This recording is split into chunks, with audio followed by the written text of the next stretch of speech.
high school football fans, and welcome to historic Gittone Stadium for Thursday night football. Kyle Bennett, Rich Scarpa with you here in the booth as the Fighting Clan are hosting Atlantic City tonight, Rich, a matchup, old school Cape Atlantic League, a nice little blast from the past rivalry, if you will. Yeah, and going to be an awesome game. You got a team that just wants to throw the ball up and down the field versus Vineland. And Thursday night football without a subscription. We're here all night long for you.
Like you mentioned, Rich, Atlantic City likes to throw the ball, almost a 3-to-1 ratio.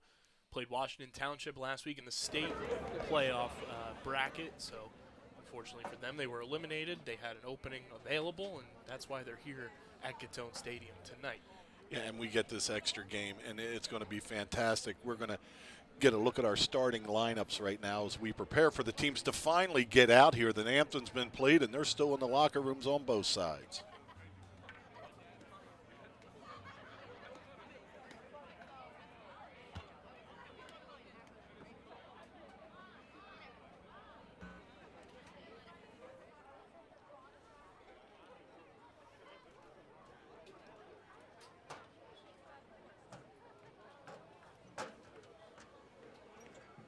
Our officials for this evening, referees Bud Oshler, the umpire is Dave Connolly. Head linesman is Chris Hines, line judge is Jeremiah Brown.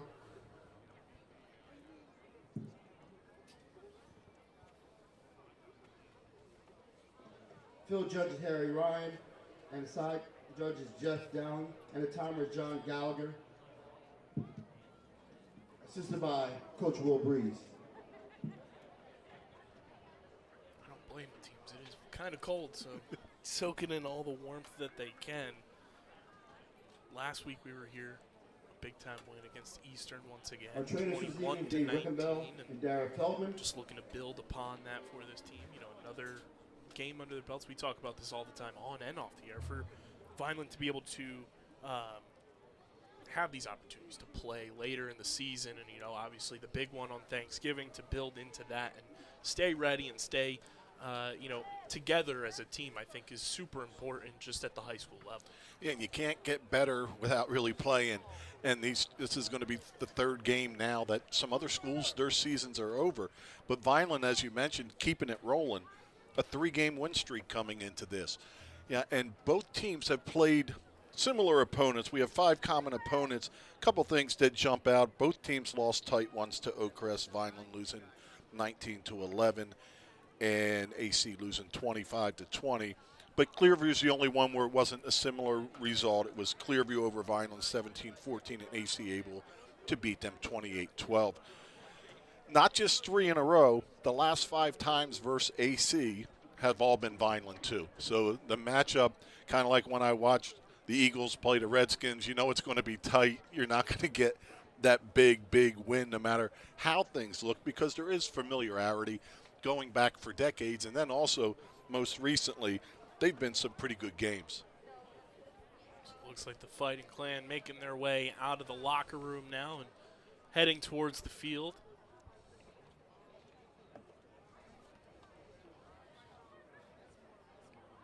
Last year, 2021, was in that last meeting, it was 16-6 Vineland, and it was Danny Russo Jr. with 2 rushing touchdowns for the Fighting Clan. And on defense, Billy Davis Well, I'm going way back on this one. I was going Billy Davis and Deshaun Winchester, but that wasn't last year's game. But this team is going to throw the ball and throw the ball a ton. As you mentioned, almost 3-1. And when I'm looking at something, I go with not average per completion. We talk about average for rushing attempt, average for passing attempt.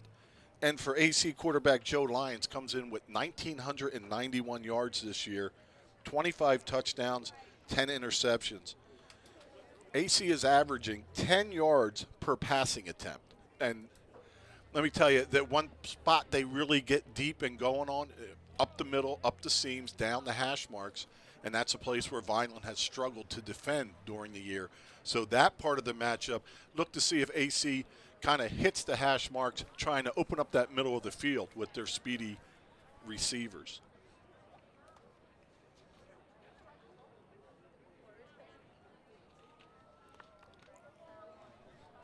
When Vineland on the other side is a 3-1 rush team, passing is probably a little higher because of some situations in games trying to get back into them.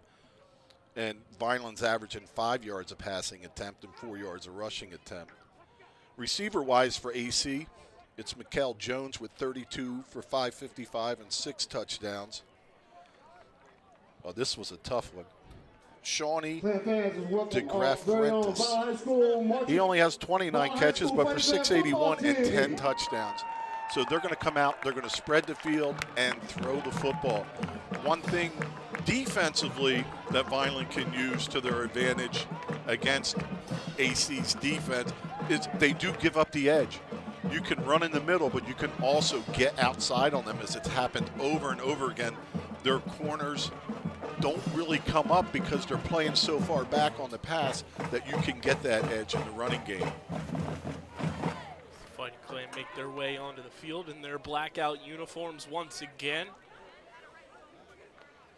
AC will be in their white tops and blue pants.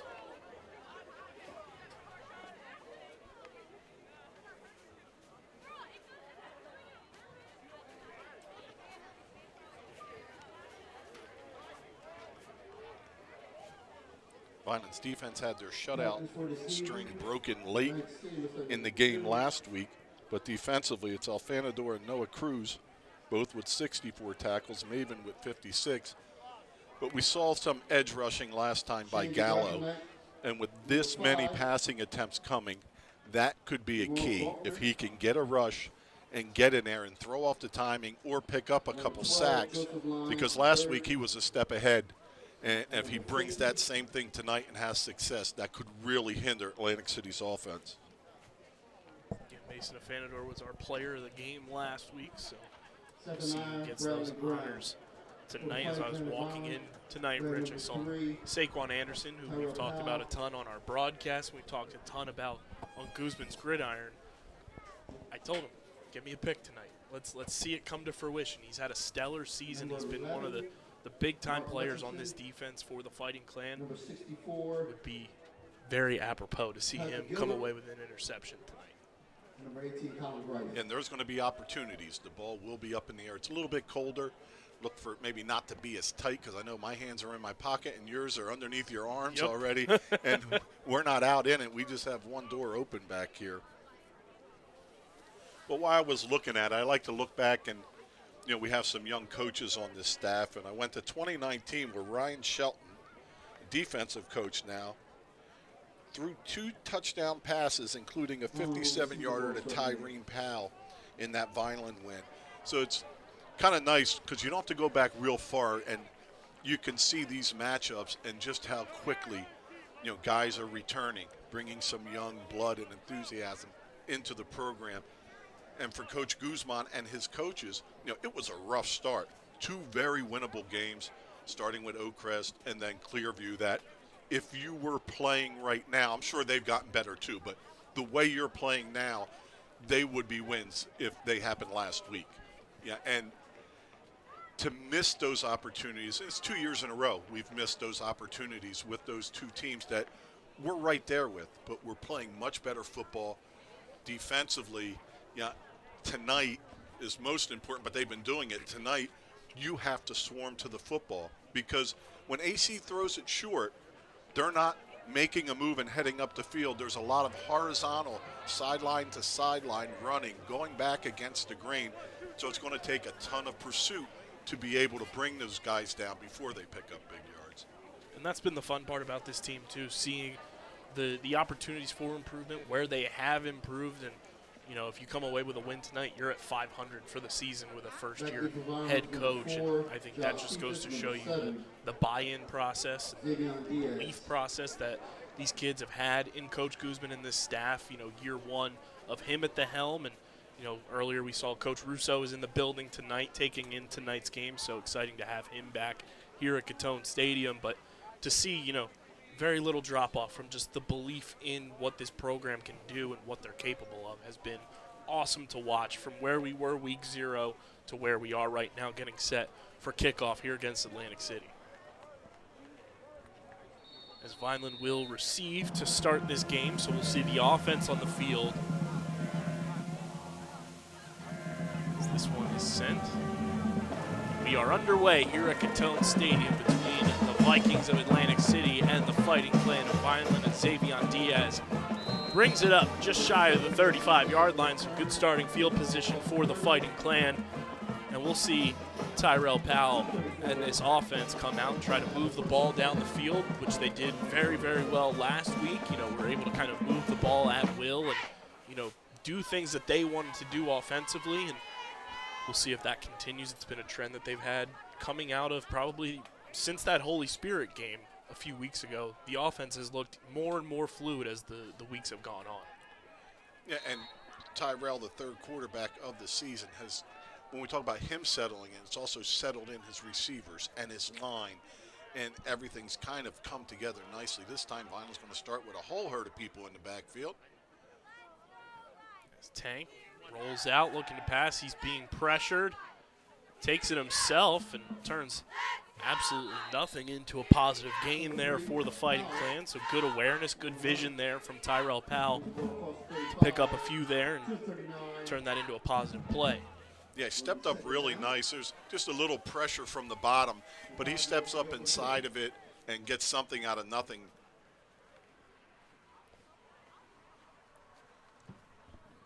Now, AC really commits to stopping the run.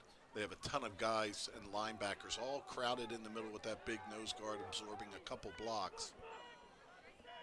2nd and 5 from the 39. Tank hands this one off to Cephas, who's got himself a first down. A nice run by Josh Cephas, who has just impressed us week in and week out with the way he runs the ball, being at his size. You know, we don't want to harp in too much, you know, on just the size of Josh Cephas, but he runs like a much bigger back than what he is stats-wise, and he has been phenomenal this year out of the backfield for the Fighting Clan. Yeah, and getting a ton of carries when originally, you know, since Clark's been out, he's getting so many more and being used so much, and they're asking him to go inside and outside, and he's just gotten better as the season's progressed. So just short of the first down, 3rd and 1.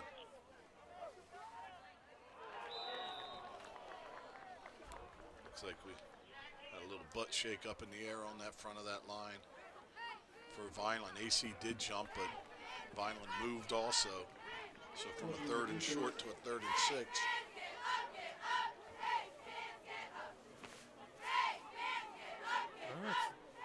They just called it on Atlantic City. I saw the hand go this way. I didn't see it go that way I afterwards. Seen a face in there, but look, I don't like to identify linemen when they, but somebody's backside jumped up, but maybe that was after they had encroached over the ball. So discipline was intact for Vineland. No, when the official stood over it and was facing Vineland, I'm like, well, he's going to pick it up and start heading this way. So 1st and 10, you're Fighting Clan. From the 48-yard line, and 4 receiver set here for Tank. Xavier Diaz at the bottom of your screen. Tank looking sideline, completes it to Mason Afanador. Fanador tries to make a curl to get outside after the catch and just loses his footing. Good coverage there right on the spot. Short gain for Vineland, gain of about 3. 2nd and 7. Ball's spot at the 49. 2nd and 7 now for Vineland.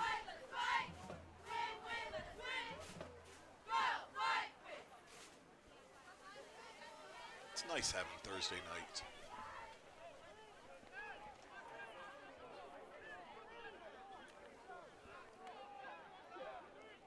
Back in the day, it used to help coaches be able to go scout somewhere, but now you don't need any of that.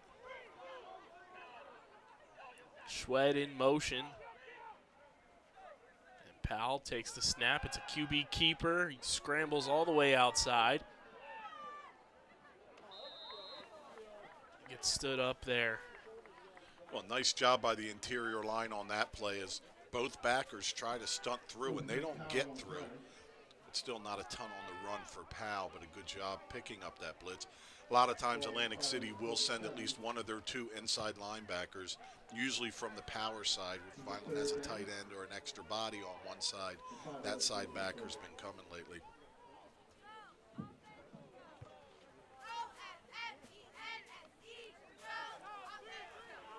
Third and 5 from the 47 here for Vineland. 4 receivers set. Cephas, your running back. Tank rolling out to the top of your screen, fires, and completes it for a first down to Mark Mutcherson. Beautiful roll, beautiful throw. Mutcherson that time doesn't need to get up in the air. We've seen his leaping ability and his ball control has been outstanding, and just a well-played, well-thrown ball. Mutcherson does the rest, kind of gets ridden out of bounds a little longer than you would have wanted, but 1st and 10, Vineland on the move to the 39. Mutch doesn't have his A.J. Brown cleats on tonight, so we'll definitely be looking at his actual number and not at his feet. I know when they talk about catch radius, you look at arms and legs and all this nonsense, but if it's close enough, Mutcherson's getting his hands up on it. 1st and 10 from the 39. Powell hands this one off to Prince Borte. He was just one gap inside as the hole opened up a little bit to his right there, just not able to get up through there. And that's something Vineland can try to attack with the linebackers coming through. That hole may be blocked where you're going, but it's going to just be one over, and the backer's already out of the way. At the 37. 2nd and 8 upcoming now for Vineland from the 37.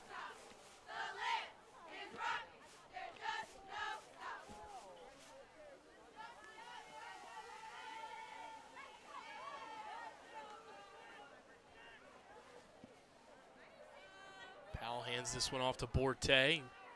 Barrels his way forward for a nice little gain there.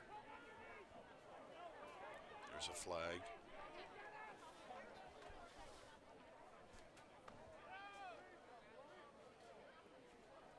That flag's kind of where you may get a face mask. Trying to see what the back judge could be calling.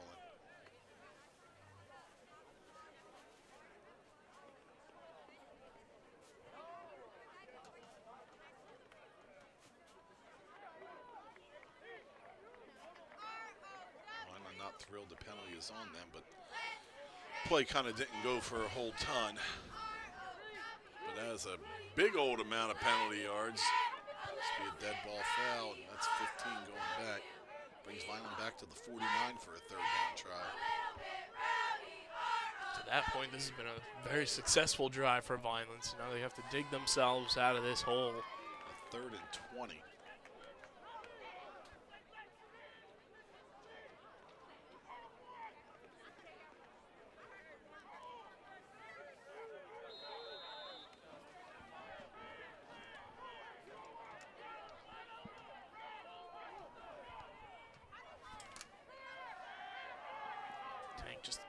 QB keeper all the way up, picks up all the yards and more. He's going down the sideline, 10-5, touchdown. Tank Powell uses his legs, his speed, and his vision like a superhero to zoom his way in for 6 for the Fighting Clan. Yeah, I'm not quite sure in that down and distance why you're sending a corner on a blitz. At the bottom, the corner blitzed in. Vineland has quarterback draw on, and with the backer up through the hole, just a massive opening. And Powell does a great job maintaining his balance as he makes a couple cuts. Great run, great execution there by the O-line, by Tank to get into the end zone, and now Colin Greif on for the extra point attempt. Ball spotted, kick is up, and it is good. So with 6:06 remaining, it's 7-0 Fighting Clan. We're going to take a quick break to have a word from our sponsors. Don't go anywhere. We'll be right back.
And big thank you to our sponsors. 7-0 is your score with 6:06 remaining here in the first quarter.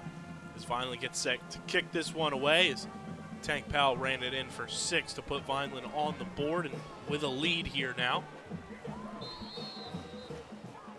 And a great drive by the Fighting Clan there to take off nearly half of the clock in that first quarter for that drive. Dig themselves out of that penalty there, and just one of the better drives we've seen from start to finish from them so far this season.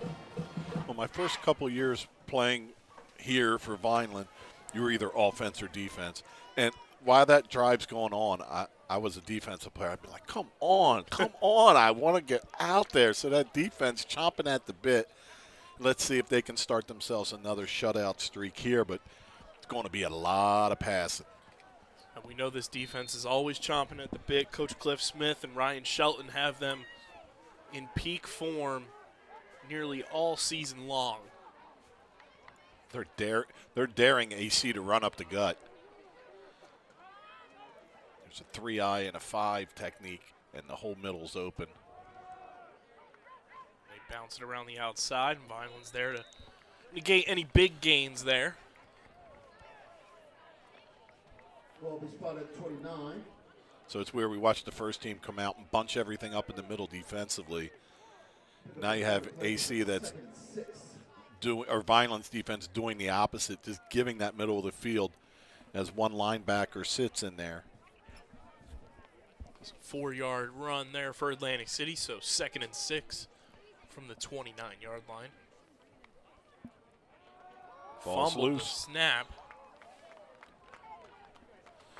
Penalties and missed plays on that first drive. So the offsides converts a first down, and Vineland continues in down in distance here on a 3rd and long. I believe it was Xavier Diaz there to tap the quarterback down. Loss of 6 on the play, so it should be 3rd and 12, I believe, upcoming.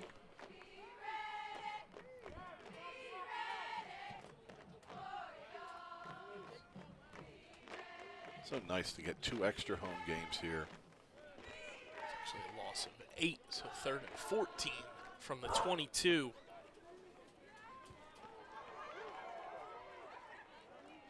Man in motion.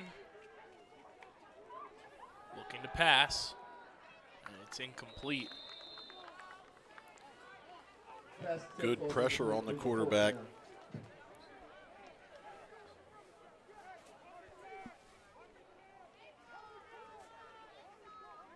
So Joe Lyons still under that 2,000-yard passing mark, which back in the day, that's something that would be a 3-year career.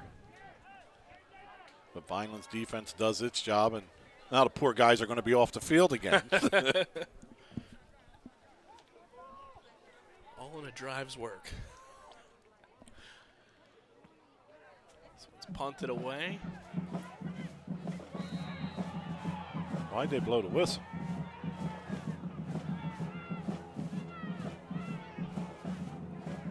AC's ball. The official blew the whistle before anybody was on the ball. Muffed punt there.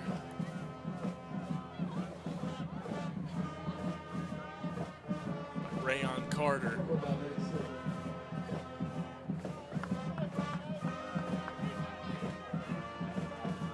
So AC's going to retain it just on their side of the 50. And I think that more than makes up for an offsides and a bad snap, converting that into a fresh set of downs.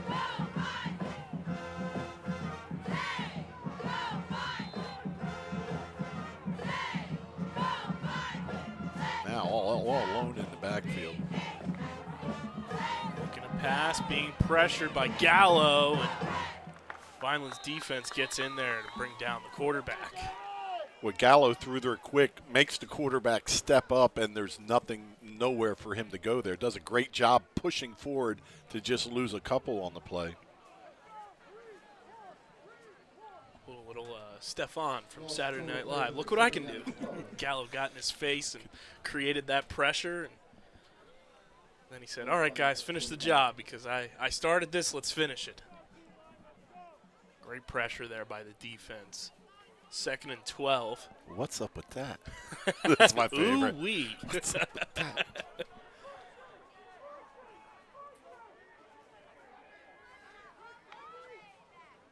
So it's handed off. Spin move after spin move. Vineland sent some pressure on that one, sending their linebackers up in there. Successful, but just hate to vacate that middle. So another 3rd down now. This one much more manageable for the Vikings. Under 3 minutes to go here in this first quarter. Vineland leading 7-0.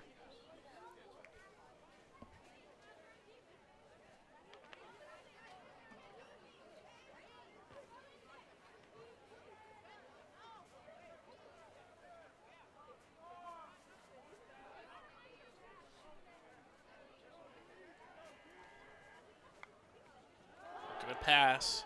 It's fired and incomplete. Great job. Anderson gets his hand in and strips it away.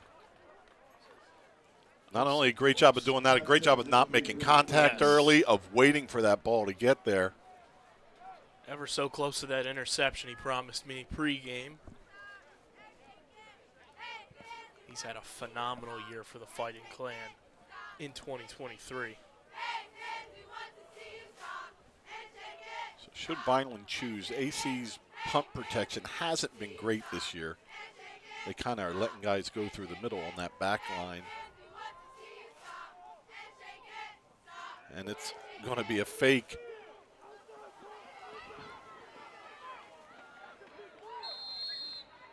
And he has the 1st down. Number 3. Raul Cabrera with Kerr. Real good discipline by AC, not getting that block in the back. When they got just enough, a yard more than needed. For some reason, the clock is still running. It certainly seemed like he was out of bounds, right?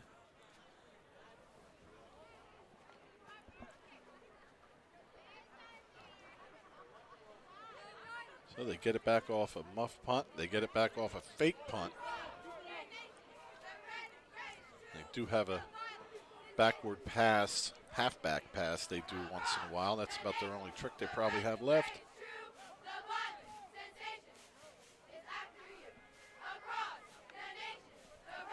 Back to pass, pressure, fires, complete, incomplete. Just like me saying the word complete, it was incomplete there to the intended receiver. 2nd down. 2nd and 10. That used to be that 2-on-2 football game in the front where you tip it over the guy's head to yourself. But that's that concerning spot. In between the hash marks, heading straight up. It's tough to cover. It's right behind the linebacker's drop.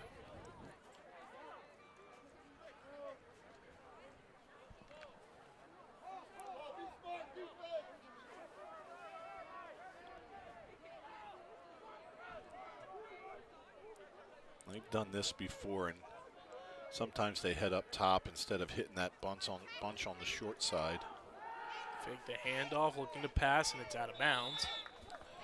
Yeah, I found that a little strange in watching some film, how when they're on the hash, they'll bunch up, trip receivers together, send motion that way. This time after the snap, it went that way. Previously, they were going for the deep pass on the other side, but that sideline is such a defender. You have so many guys in there to try to fit a football. You know, probably the thinking is, well, they're not going to respect anything over there, but it's really hard to execute it that way. So another third down.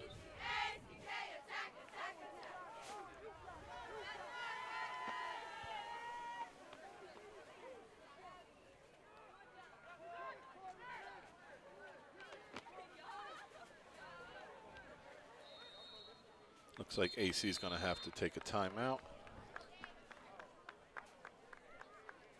Oh, no. There's going to be a delay. They don't take the timeout. Atlantic City breaks the huddle. Their linemen get set and get down. Then it's about 15 seconds to plays in, and then they snap it. I don't know how you have your linemen get off the ball properly when they're holding that and not moving for so long.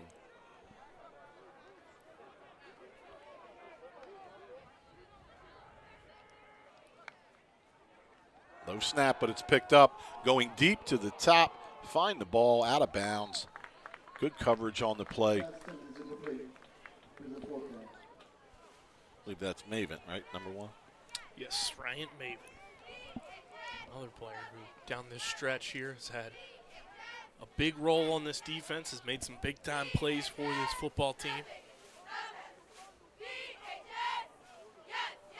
Finally healthy as well, which has been a big boost for the Fighting Clan on defense. It's 4th and 15 from the 44. So the third fourth down on this drive.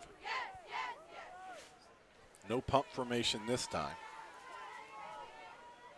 This is like when I used to play Madden when I was younger. I was never punting. Punter didn't get off the bus. Looking to Big pass. pressure. Pass thrown high and incomplete. Through the hands of the intended receiver, and it's a turnover on downs. Vineland's defense finally gets off the field. Way to withstand a little adversity.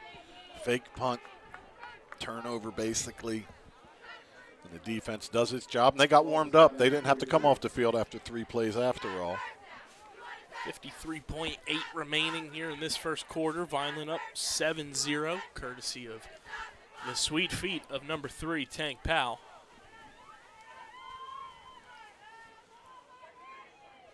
As this offense looking to add more here in this classic Cape Atlantic League rivalry matchup against Atlantic City.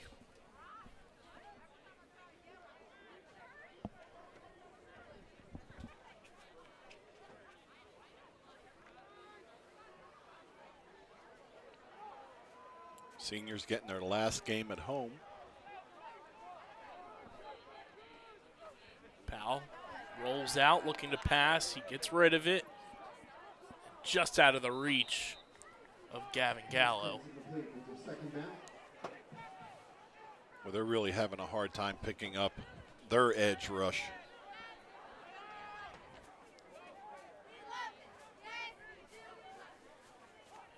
May need to throw it back over there.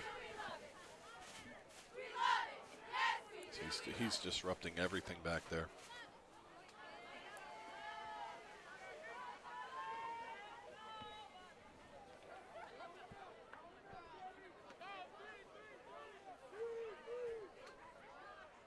It's Raul Cabrera, the freshman, number 21 at the bottom of the screen for AC. So it's handed off. A good run there by the Fighting Clan.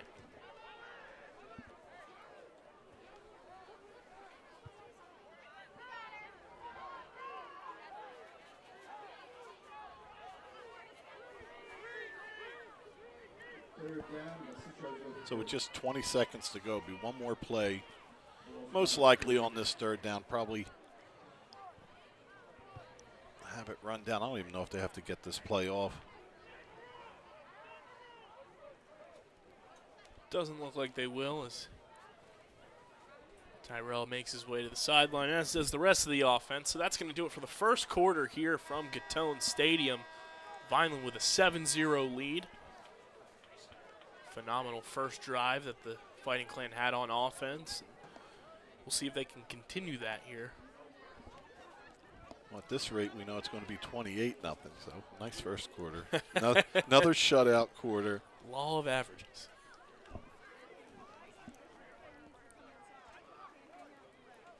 Would like to see Vineland have a little more time to throw the ball.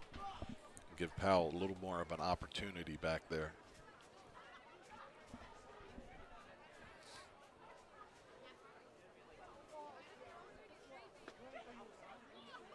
Tank Powell came into this year as slot receiver, corner, and pressed into the quarterback duties, has really gotten better each and every week. And the running threat he adds, I remember the first time in, it was down the field with Kingsway. Yes. And just that last drive late in the game after an injury just adds something that you have to defend. Kind of like when we were talking earlier in the year, show the arm early, let them know what you got, pull the D-backs back a little bit. But seeing the running ability, as we witnessed on that long touchdown run by Powell, it really makes Vineland a lot harder to defend. AC says they're going to do it by putting 8 people right up in the middle there. 3rd and 6 here for Vineland to start this second quarter. Mason Afanador moves in motion, pitched out to Cephas. He's trying to find that edge, not able to quite get there. Number 4, Cephas on the carry. As he runs out of bounds, and it'll be 4th down. All right, let's punt it away. Let's bury them deep, make them earn their yards. They haven't converted any 3rd downs today, just 2 fourths. Cephas picked up about 3 on that carry. 4th and about 6.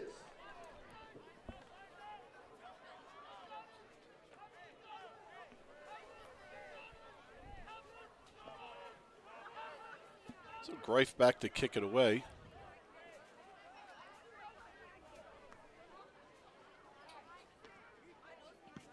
Oh, great punt.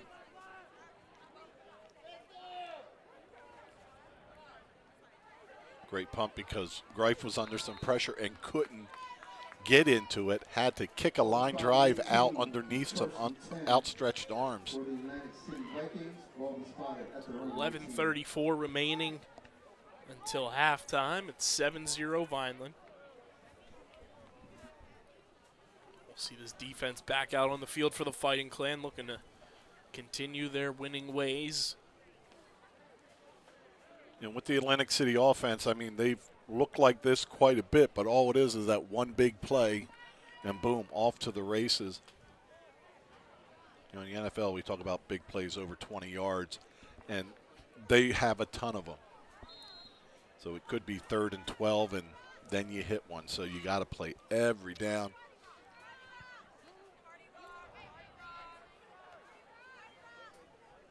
Saquon Anderson, the corner to the bottom of your screen. The pass, screen pass here. And a great job by the Vineland defense as Ryan Maven makes the stop. Well, excellent gang tackling there, as we mentioned pregame, after the catch, moving laterally before up the field. And a real nice job by Anderson pressing and making him go into the middle of the field. He knew he wasn't going to get to make that tackle, but he had to take on that blocker and close down the room that he had to run in.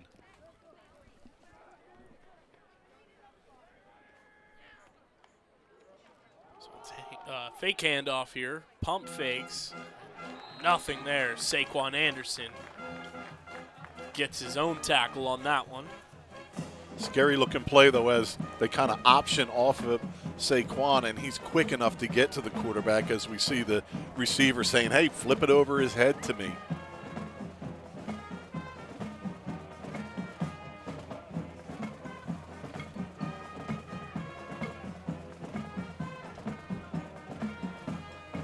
3rd and 5 from the 23. Quick pass. It's complete. Good job by Powell holding on to that leg. Beautiful pass. Under pressure. Gets rid of it. Lyons takes a hit. So it is enough for a first down. AC back to the ball quickly as Vineland subs out. They got that first down by about a Yeah, yard. you need one more out there. There we go.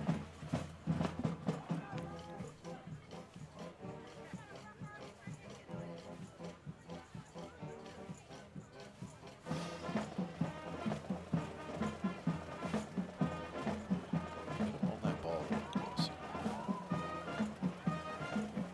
Stop there. We got a flag, and I think it's going to be a face mask.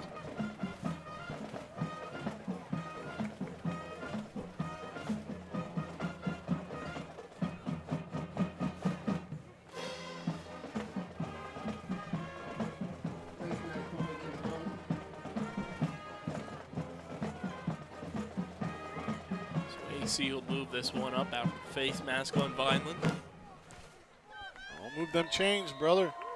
Put that back down. Ball spot at 37.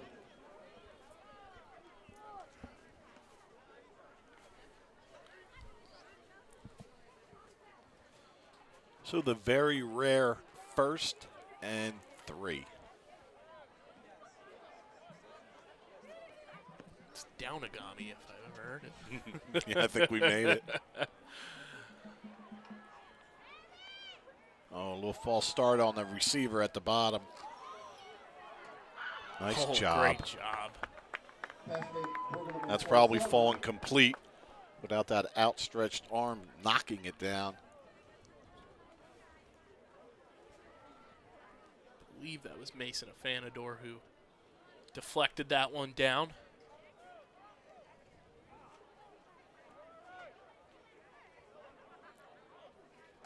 Indeed it was. Must look like A.J. Brown's Yes. nose catch. Renaissance painting. So 2nd and short. Sode wants to flip-flop, but he's going to be on the wide side for this one. Man in motion. Ah, they're early all the time down there. And we got a flag towards the bottom of the screen here. You got to throw that flag right at the beginning of the play as the wide receiver and the slot that time make Lane Johnson look late getting off the ball. And there's that holding call.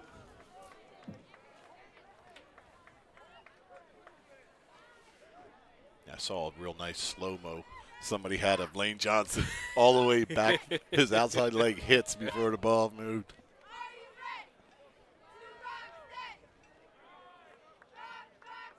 Cheerleaders say, push him back, move him back, all the way back. Way back. So much for Downagami as it's 2nd and 11. Had a lot of them.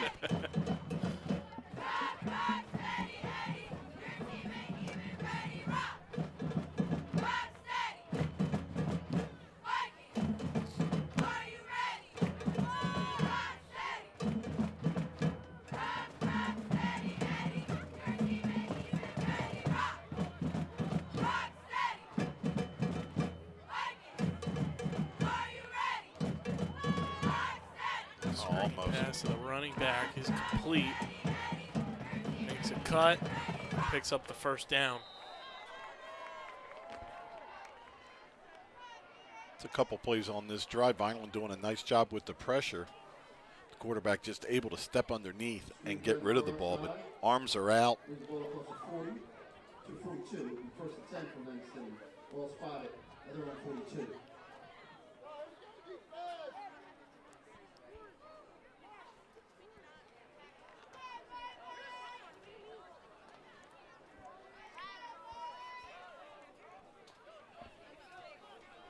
First and 10 from the 42, under 8 minutes to go here until halftime. So Get him. Fake handoff and a great job to read that one by number 12 as Coach Gilbert calls him Mongo. Gavin Gallo with the sack. It's a pretty great nickname to have. Yes. Ball spotted 36. The other great nickname is his own son Patrick calls him Farva. Nice. Yeah, I was talking about the Danny DeVito scene from Super Troopers 2 the other day. He's not Danny DeVito, he's a penguin. 7 minutes to go here, second and double stick, second and about 15.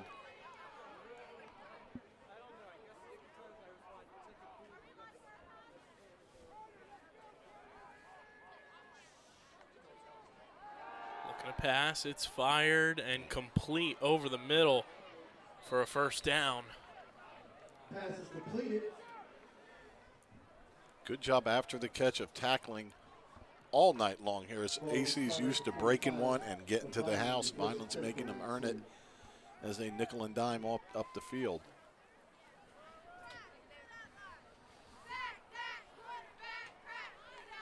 You know, at one point last week in Atlantic City, they were up 14-7 on Washington Township. And to see the way that Vineland's been able to compete here, you know, they lost 28-7 to Township earlier this year, so it's good to see just the improvements and the level of competition that Vineland's been able to get here down the stretch, as this one is passed and completed to the far side, close to another first down.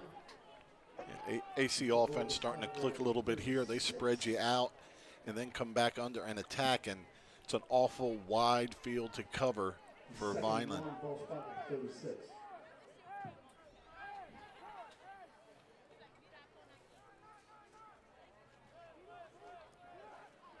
Let's get a rush on this one. They try to draw Vineland off. Nobody moves. Good job.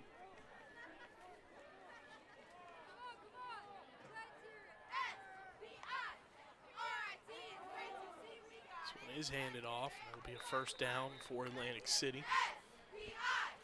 Ball pass is ball across 35, 33. First and 10 for Lansing. Ball spotted 33. Ball spotted at the 33-yard line. And game clock getting set to tick under 5 minutes. And Time of possession's kind of evening out on has this drive. been- Just see Vineland's defense kind of breathing a little heavier out there right now. Took the words right out of my mouth. This has been a time of possession battle. See so the body far. posture.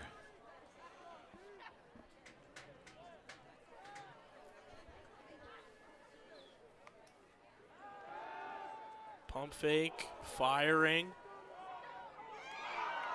and just through the hands Pass of incomplete. number 27, Saquon Anderson. It's almost like somebody jinxed him today. Great coverage down there as he's blanketed, and quarterback Lyons does a great job as he takes a massive hit as he lets it go. And he fit it through, two hands up in the air again.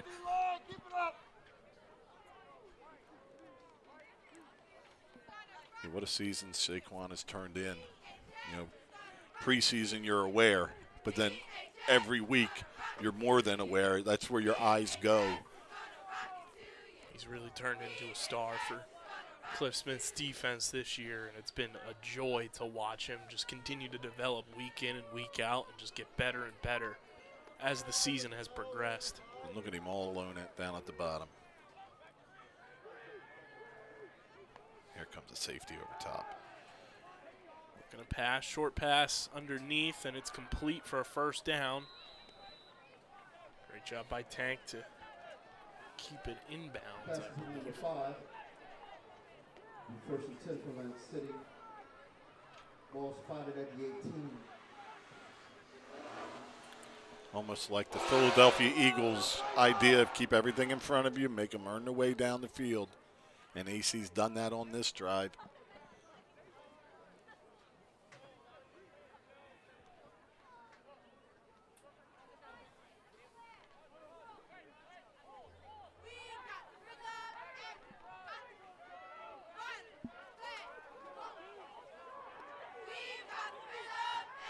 talk to the back that much, kind of tells you what's going to be happening.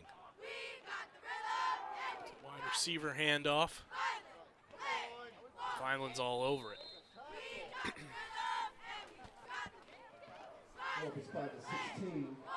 It wasn't your normal drop back, and these are the patterns when you're communicating so much. I used to always think the last one they talk to is somebody that's pivotal in the play. That time, not so much, but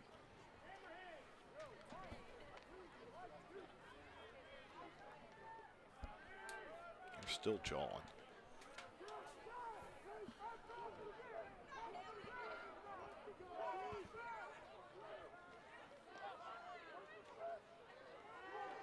Ryan Shelton saw something because he was jumping up and down like a kangaroo on the sidelines, trying to get somebody's attention. Ball was spotted at the 10. Well, naked bootleg sets up a 3rd and short. And We got the 9. the most successful bootlegs I ever called or were a part of was when you didn't even tell the lineman. You just told the quarterback, keep it, just go to it. I don't care which way you're blocking them. You sell that play. My most successful bootlegs were the DVDs I used to burn. Have them in your jacket. 2nd and 8.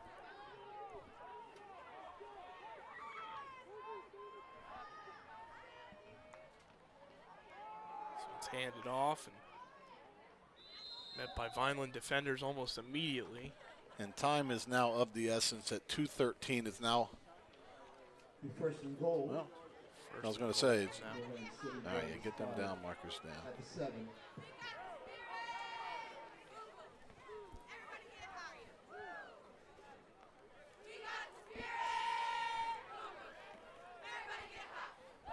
Two minutes to go until halftime. Let's see if Vineland's defense can make a big-time stop.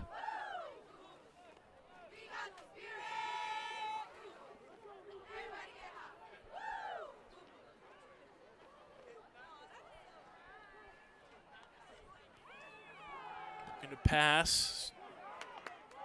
Stays on his feet, fires, tipped, and incomplete. Vineland won't have to burn a timeout there. Pass tip is incomplete. 1:31 to go until halftime. 2nd goal, ball spotted at the 7. So right now there's plenty of time for AC to score or not, but you want to maybe have a chance to do something with the football after. It's not like they're going to run out of time on this drive. Vineland still with all 3 timeouts.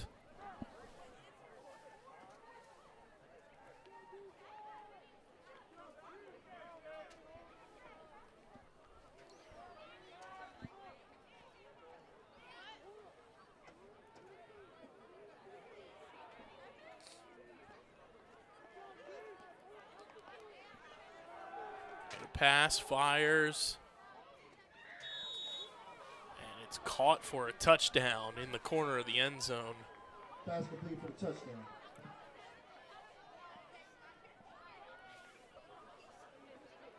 It's a great job pulling that down. Good coverage.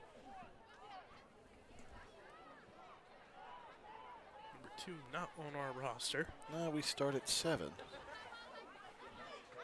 And interesting enough, we go 27, 32, 54, 76, and 99.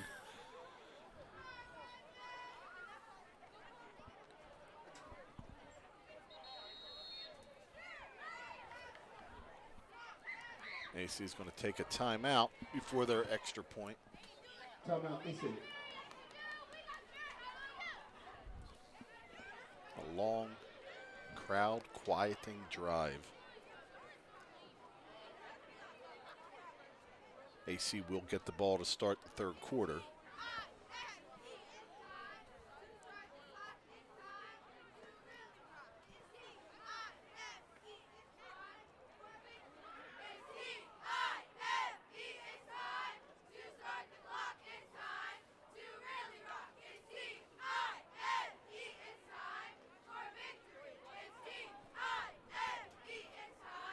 That's your buddy, right? That is Marcelino Ojeda. Yeah, because like he's, you know, when somebody has a dog, they end up looking like the dog. I'm almost mistaking him for Coach Guzman, as They resemble each other more and more every week. I was like, a baby goose. Coach Goose says Marcelino keeps him young. Special teams coordinator this year, class of 2021. Wow, it's nice to be back coaching that quick.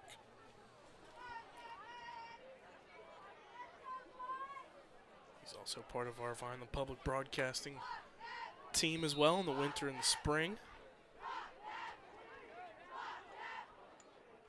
Ball spotted, kick is up. Oh, no good, no good. And it's no good. Good pressure on the kicker, and it goes wide. So Vineland will retain the lead with 1:24. All 3 timeouts. And if we've seen anything this year, I forget if it was maybe Kingsway again, where I'm like, all right, Yep. we're in a little bit of a bind. There's only a minute, 2 seconds left. Let's just get out of this half, and we end up scoring. I'm like, oh, well, wrong again.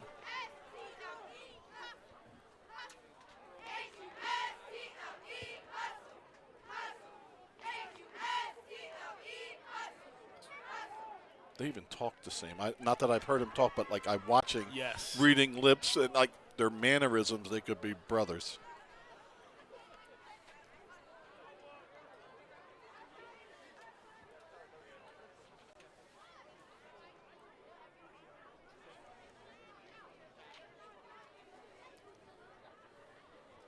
Takes that special teams unit very seriously, does Marcelino, and he's done a great job with them this year across the board, whether it's kickoff, kick return, punts, hands team last week especially. You know, Yeah. Mason Afanador coming up with a game-saving onside kick recovery.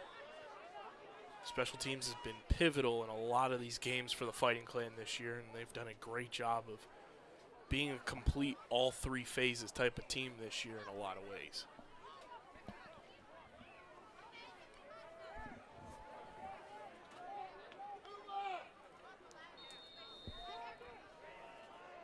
A V for Vikings in the kickoff formation there, huh?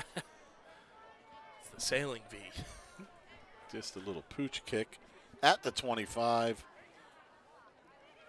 Stays up to about the 31.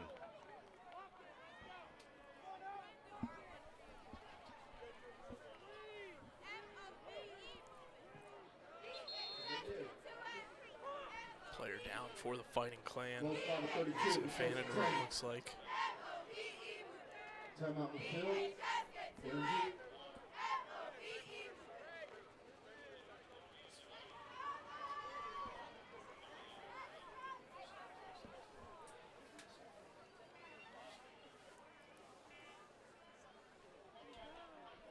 Also, we hit break time after this one. Vineland to get ready for their Thanksgiving Day game. We'll be in Millville this year. Millville, another great team, coming off arguably the best, you know, now that you play more of the state, you know, coming off last year's Millville team, they're right there again, destroying Cherokee in the opening round of the playoffs.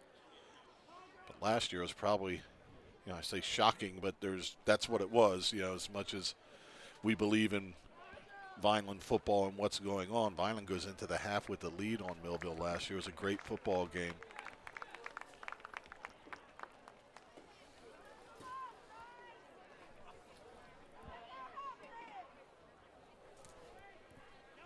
Fanador's they're taking him off. He's got a limp in his walk, and Fanador, as I mentioned pregame, comes in tied with Noah Cruz, leading the team in tackles. Had that great pass deflection earlier. Plays both sides of the football too, so hopefully he's okay. And you know, it was fun during the soccer season having my brother-in-law on the broadcast with me, and we talked about it a ton. You know, as the weather gets colder, the hits hurt a little harder.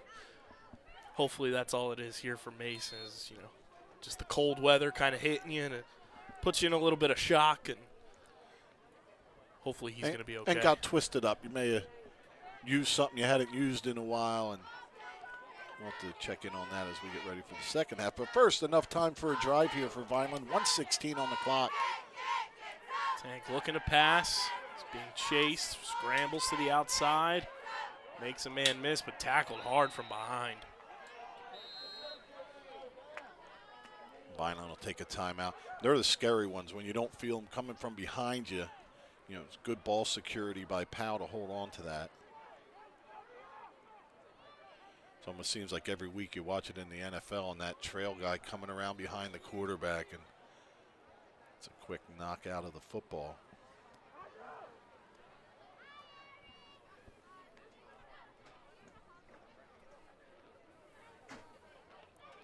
So next year we'll see some new teams as West Jersey football regroups, realigns. So chances are over half the teams will be new to us next year. Hopefully still keep some of those new era rivalries in the mix as well. You know, it's always fun seeing Washington Township on the schedule, seeing an EHT on the schedule every year.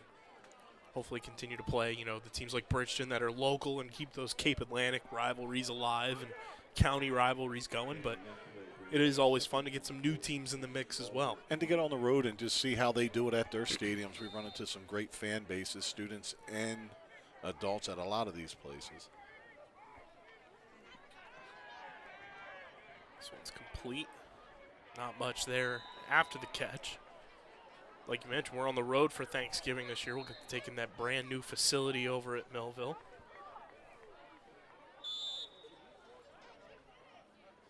I don't know if I take a timeout there.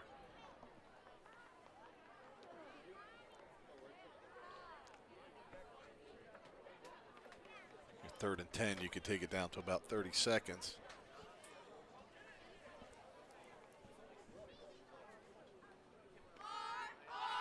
New for us in the broadcast booth. We'll have blue turf to be looking at on Turkey Day this year. Oh, that's going to be nice. I didn't even know any of that one. That's going to be. I used to hate watching Boise games. It just kind of ruined it for me. I wasn't even excited when the guy proposed after the touchdown to win the game. I'm like, that blue turf.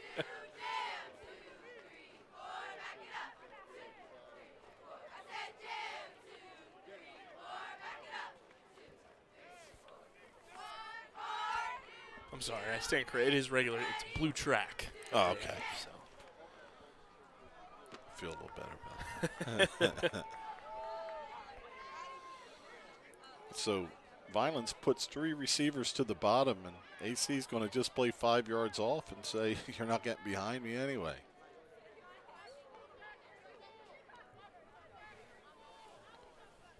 See if Mudge can run a deep route out of the slot here on 3rd and 10.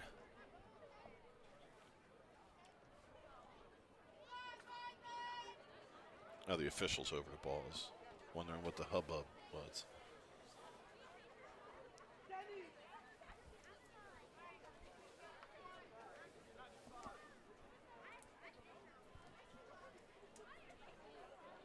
Now they're trying to reset the clock a little bit. We're at 49 seconds now.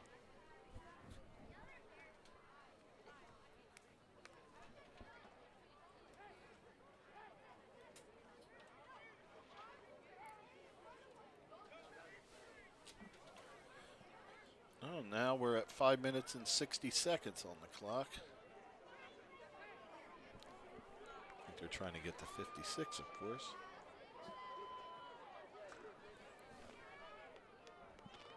That looks better.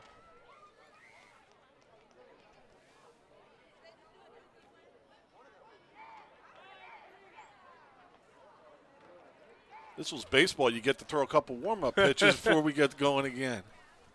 Pitch clock would have ran out by then. And don't forget, 2 broke girls coming up next. Back to you on the sideline. Nothing going on here.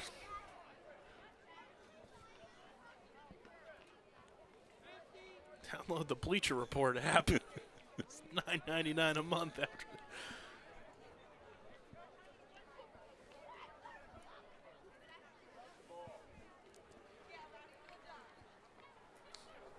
Well, We'll say this week we'll be back in the swing of things with Guzman's Gridiron, though, on the Underground Sports Philadelphia Podcast Network.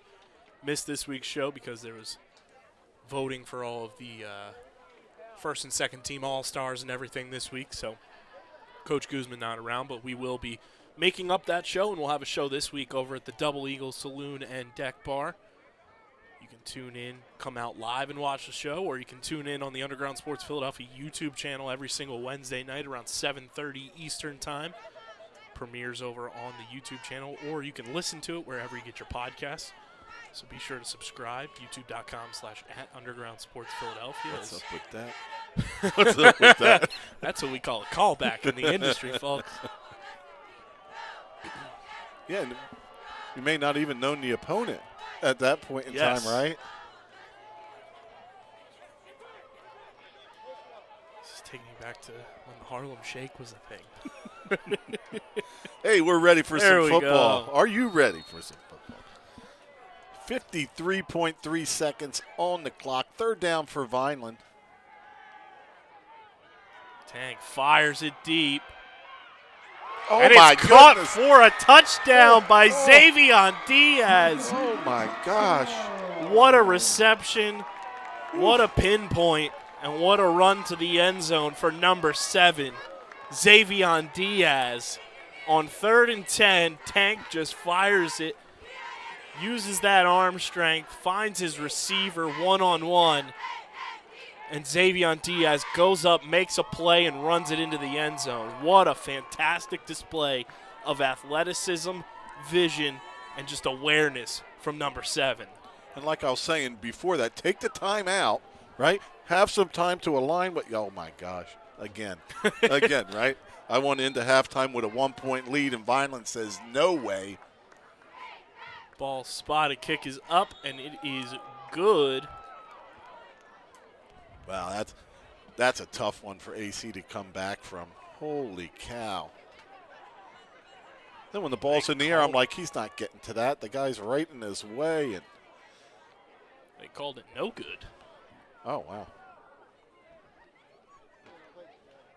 Did come out like a knuckleball for a second before it started turning over. So 41.3 seconds, Vineland regains a full touchdown lead at 13-6.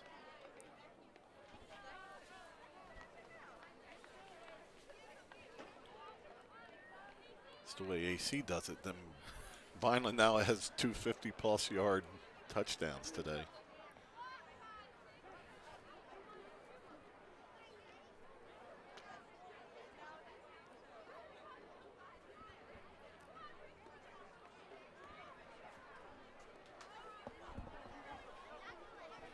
All that work Atlantic City did with a 7+ minute drive, as far as I remember, and just really matriculate and get it in the end zone. And they've got to be feeling good after that. And then Vineland just that quick.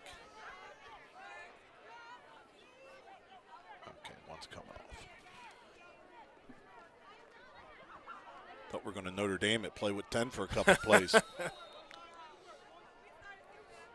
Colin Greif sends this one deep. It's muffed. Picked up by the AC return man. Brought up past the 20, past the 30, up to midfield, and finally taken down at the 45-yard line.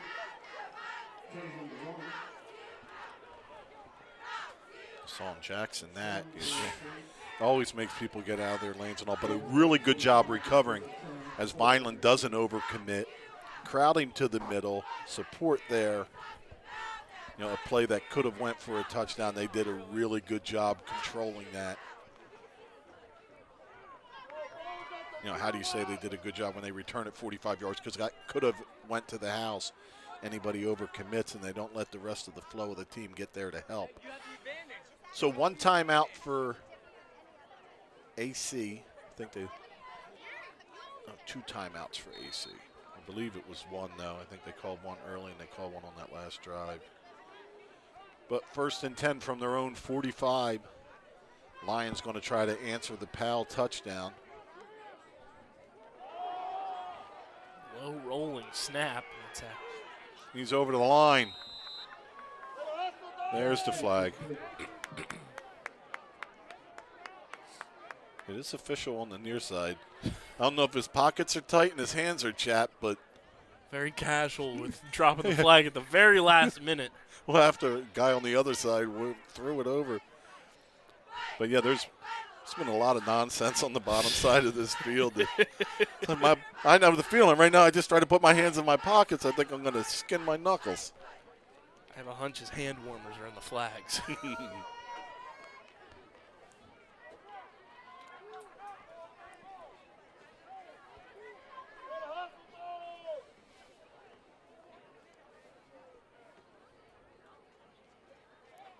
Now, if I was home watching this game right now, I'd say give me 5-1, and I'll bet you if they throw it, we pick it. Because if he throws it, he's just going to heave this baby as far as he can. 1st and 15 with 21.1 seconds till break time. Vineland safety is about 18 to 20 yards off the ball. Nothing behind him here. See if Vineland can get a pass rush and shake something up. Gonna pass. It's complete. Underneath route. Tackled by Saquon Anderson. He's saying he was tackled inbounds. And he was. And that should Timeout. be a timeout there. With 7.7 seconds to go.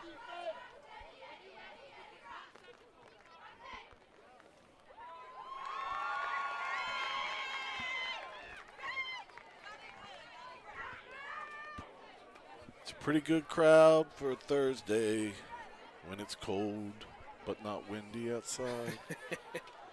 7.7 to go. One more play to defend for the Fighting Clan. This is where you take your nose guard and you say, hey, buddy, come on over here with me. And then you stick one of your extra D-backs or your wide receivers back there about at the 15-yard line.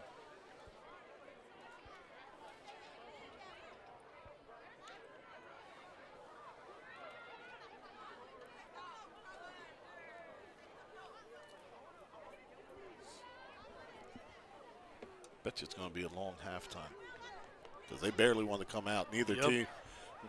The anthem played and we had about 5-10 more minutes waiting for the teams to get out here. Then we had the captains. They put 10 seconds on the game clock. Mason Afanador's back out on the field, so that's a good sign there. And moving really well. Ryan May even tried to get in the face of the quarterback there. Pass was complete. To the outside. Oh, 0.7. Back in the old days, it would have been 1 second. See, then when it hits 5, then you're getting ready. Another 10th. 10th of seconds. Well, in your swimming, that's a big old deal. Hundredths of seconds. Yeah, a 10th is massive. To me, that always just shows just how proficient and perfect everybody is when you have things come down to a 10. Mm-hmm. And it's not a big difference. You're at hundreds. It's like, can the human body do more? Because everybody is just right there. And it was fascinating. Last swim season, during a meet, we had scoreboard clock a tie. Oh, wow. Finished at the same exact time during a race, and that was the first time I had ever seen that at the high school level.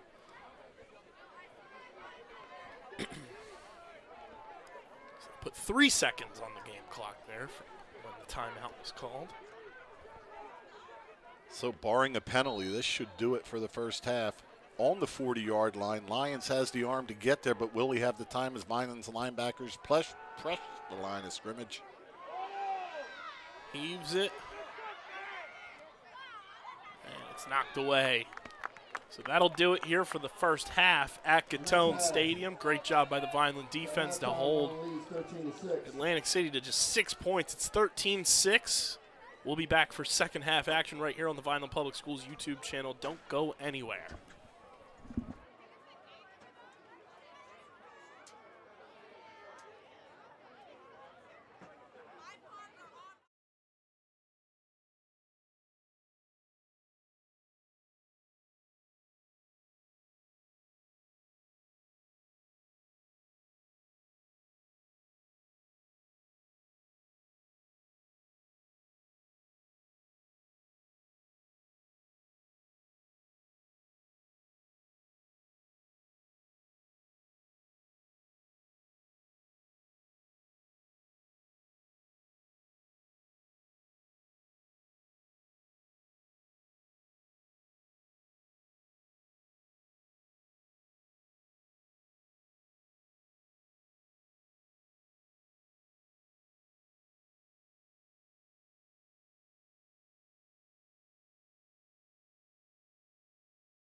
And fans, now entering the field for your viewing pleasure is the 2023-2024 edition of the Vineland High School Marching Clan.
And welcome back, everybody. Second half is underway as Colin Greif sends a short kick here, and it's botched and recovered by the Fighting Clan. The short kick works to the Fighting Clan advantage. And Vineland will start the second half here with the football.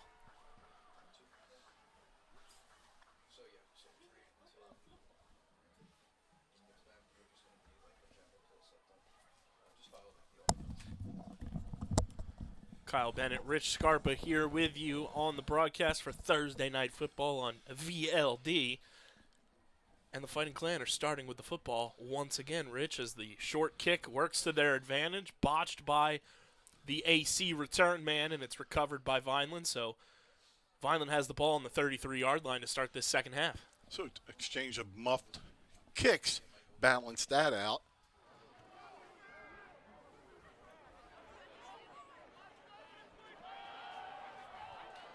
Cephas has an opening, but filled quick. Ball was spotted at 30.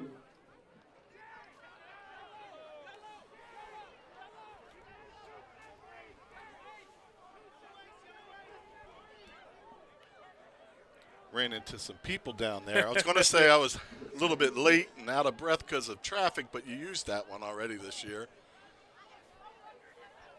I did get a text from our good pal Jim Cavallero during halftime for some halftime stats as Tyrell Powell finished the first half 4 of 5 for 88 yards and a passing touchdown, and obviously had that rushing touchdown. Ran 4 times for 54 yards. Cephas 3 for 11 yards in that first half. Borte 2 carries for 4 yards, and then receiving wise, Mason Afanador went 1 catch for 4 yards. Xavion Diaz 2 catches for 54 yards in that touchdown, and then Mark Mutcherson with the other catch for 11 yards.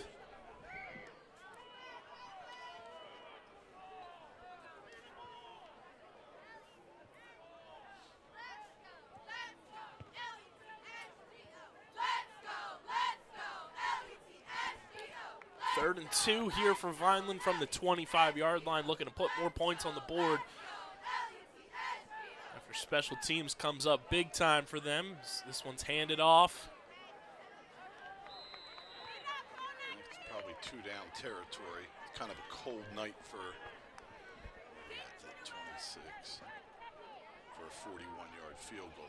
Not much there for Borte on the run, so we'll see what Vineland decides to do here on this 4th down play.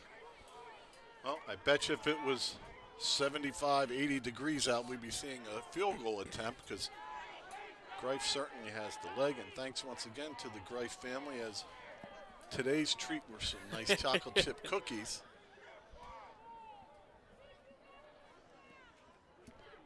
So 4th and 3, not really close enough for the tush push.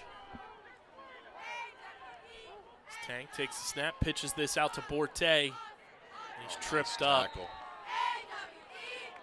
And a good tackle to Reef Williams for AC shuts that down. If he doesn't make that tackle, there's a first down for Vineland. So AC escapes the mishap on the kick return. 26.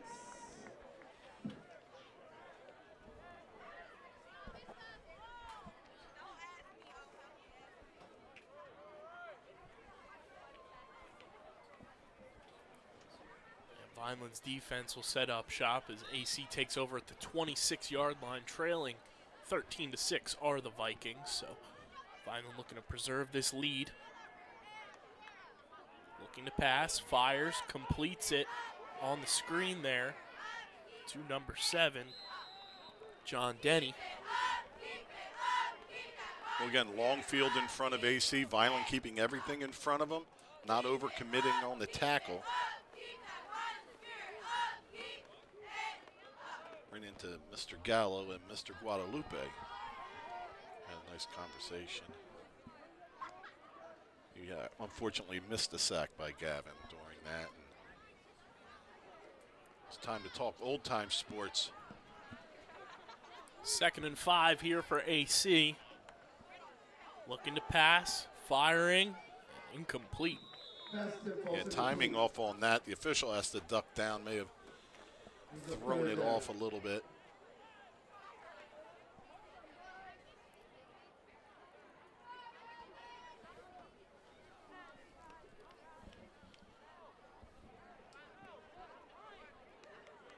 Could be a chance for Vineland to get off the field here at 3rd and 5.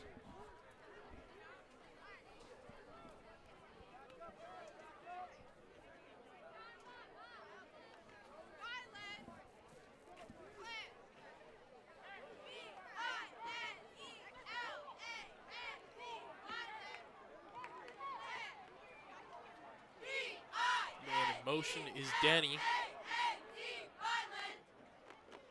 Rolling out, being chased, thrown out of bounds, incomplete.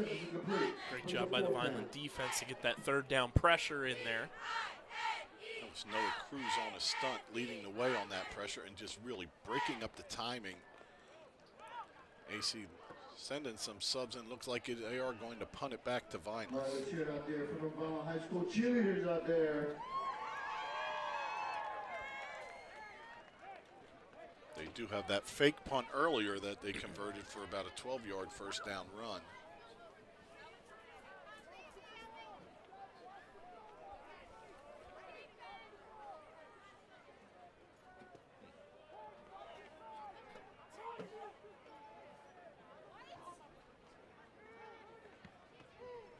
Get this punt away.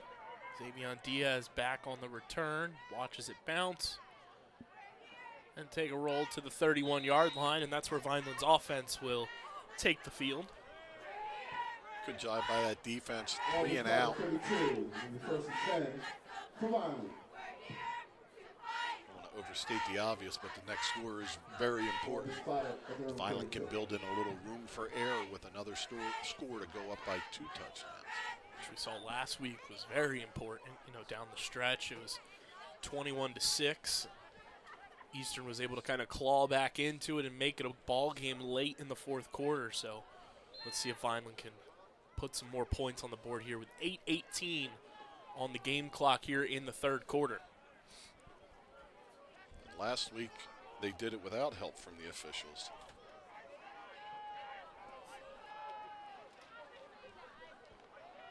This one's handed off.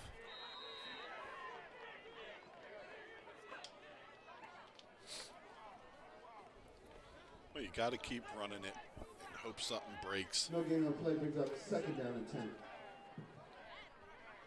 Because if you can get 3 yards running in the middle, you can get 30 because everybody is just pressing to that line of scrimmage.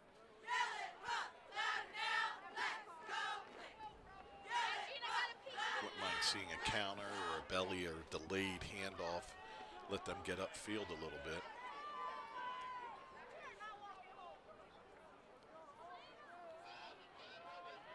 Every player from AC just 6 yards off the ball or less. Not able to find that edge there. Well, it's gonna be tough when you have 11 guys that close to the line of scrimmage. There's just not enough people to block them. You're better off spreading it out a little bit. Vanador running well, heading back in. Schwed.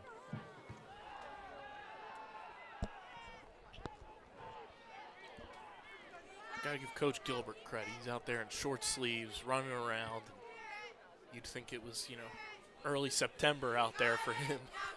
Yeah, I mean, you can do shorts in the winter. You can get away with that, but the short sleeves are a little rough.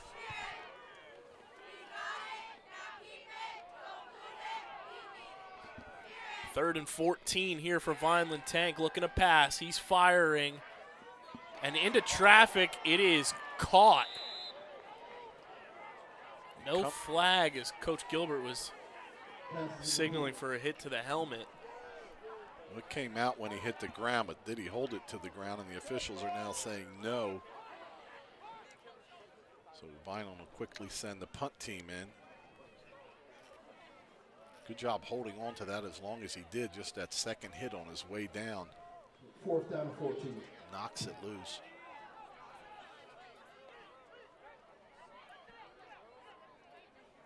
Vineland looking to win their 4th ball game in a row.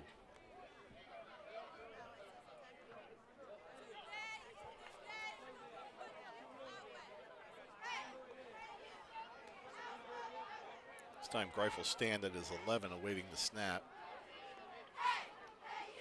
High snap. Greif has to go back for it. Starts to run and gets away a line drive kick. Takes a good hop. What an outstanding play. Sometimes your highlight reels aren't 40, 50-yard punts. It's the ability to do what he just did. That play would have set AC up at the Vineland 15 with a short field to go to score, but an outstanding job by Greif. Took a late hit, too, but no flag. As Marcelino Ojeda was down on the sidelines, not happy that the golden leg was hit late there, but great job by Greif to get that one away. And that's not the first time we've seen him do that this year either, where, you know, maybe a little bit of a high snap has drawn him out of his lane and he's been able to get it away. He's just absolutely magical back there in the punt game.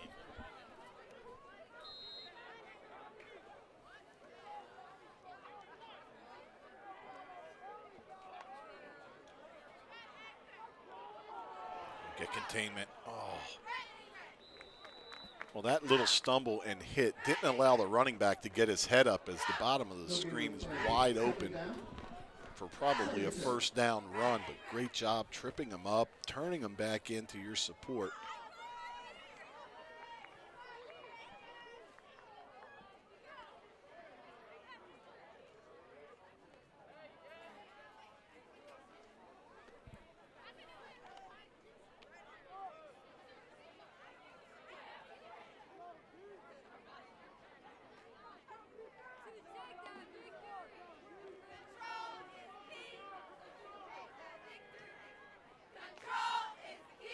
Pass, firing, far side, escapes one tackle, and Atlantic City's got another first down.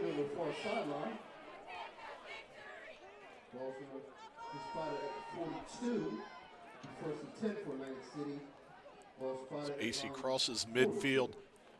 Time to tighten it up a little bit, see if Vineland plays a little more press here and gets on them, or if they're just going to make them convert a couple more times. 5 minutes left here in this third quarter. Fighting Clan leading 13-6. Trying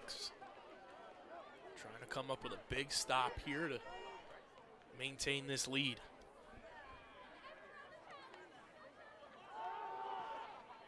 Firing is the AC QB, and it's through the hands of the intended receiver. It's a third down.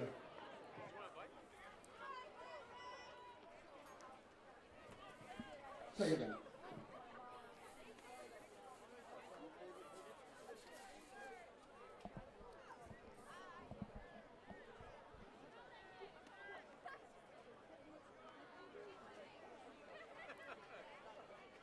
It's a few times that slant in the middle of the field has gone off fingers, third time now, with some open receivers coming through the middle, but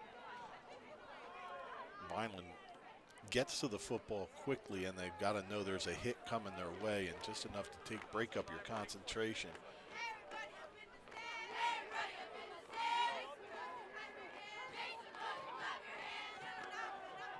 Oh, big pressure. Job by Lyons getting rid of it. Ryan Carter gets there first, but he had some friends with him. Almost looked like they're setting up a little slip screen as quickly as Vineland's defenders got through that offensive line.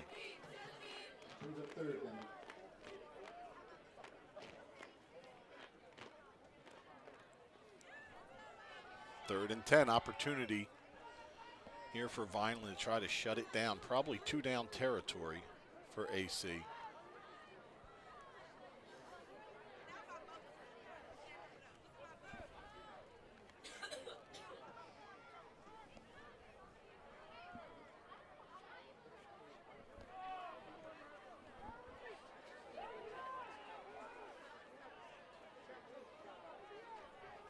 Third and 10.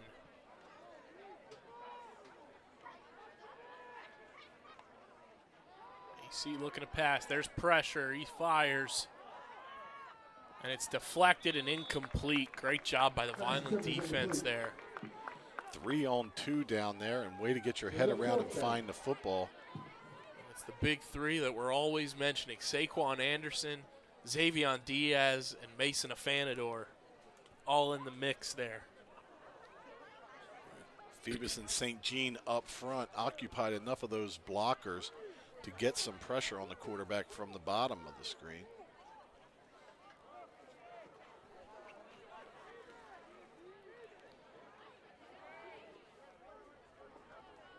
Well, I don't think you need to play the run on this one.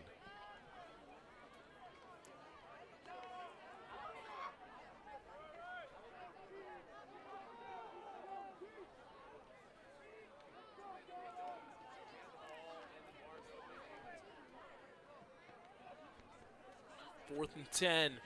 AC going for it. Oh, boy. Looking to pass. It's deflected. Amen. There.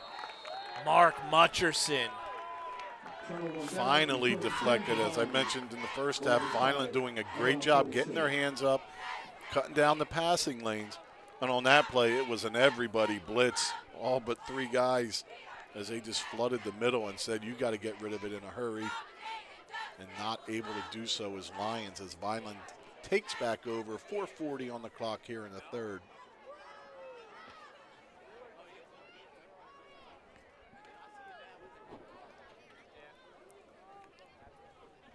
So Vineland takes over at the 42-yard line, 1st and 10 with 4:40 to go here in this third quarter.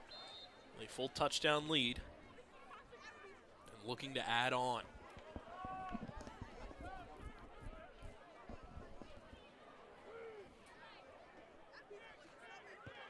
Two backs this time with Powell. See if Vineland tries to use that lead blocker.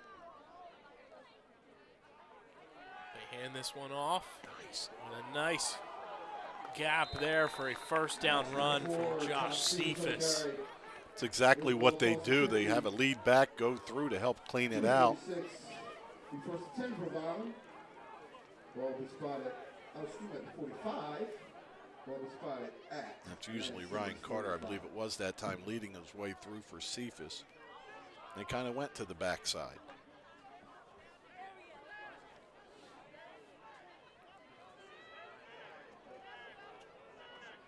The experienced senior offensive line, time for them to try to open up some running lanes.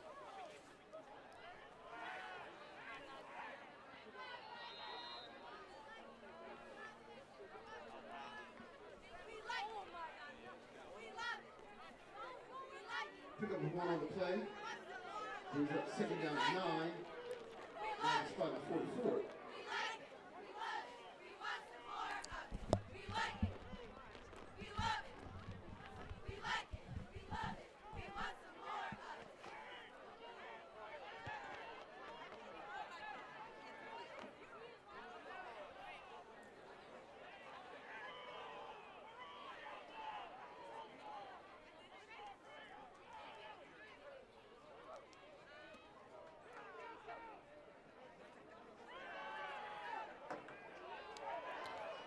Exactly what we talked about with all that pressure coming from the linebackers. Once you get through that first line, there's the opening as Cephas hits it for a big first down for Vineland down to 3:11 in the third. Vineland on the move at the 33 of Atlantic City.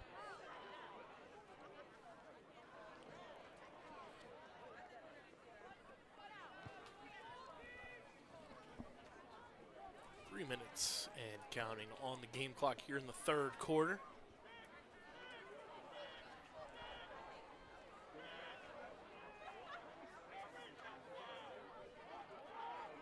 So it's handed off. Another great run by Cephas. Oh, Cephas on the carry again. Some power football that time. 2 guys leading the way for Cephas.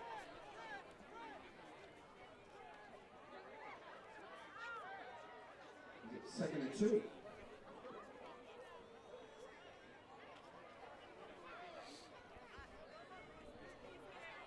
Fullback Carter checks in.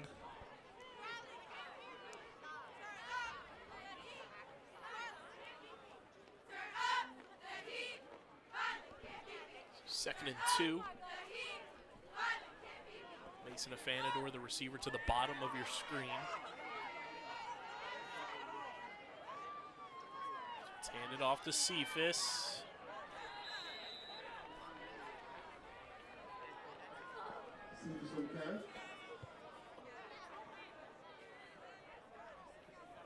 No game of play for the 3rd down and 2. Looks like Vineland has a player down on the field. While there's an injury, we're going to take a quick break to have a word from our sponsors. Don't go anywhere. You're watching Vineland football right here on the Vineland Public Schools YouTube channel.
And big thank you to our sponsors. Hopefully Jameson is okay. Number 76 was the man down for the Fighting Clan.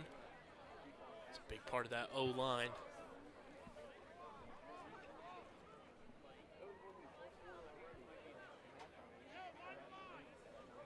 Literally and figuratively. Yes.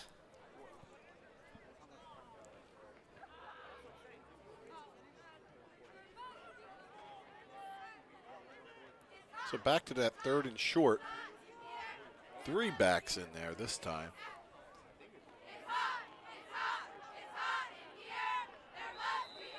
It's going to be close. Looks just a little bit short. Gallo trying to signal for the first down.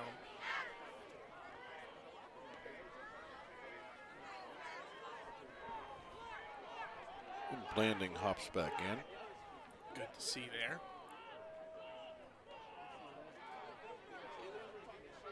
He's a 4th and 1. 4th and 1.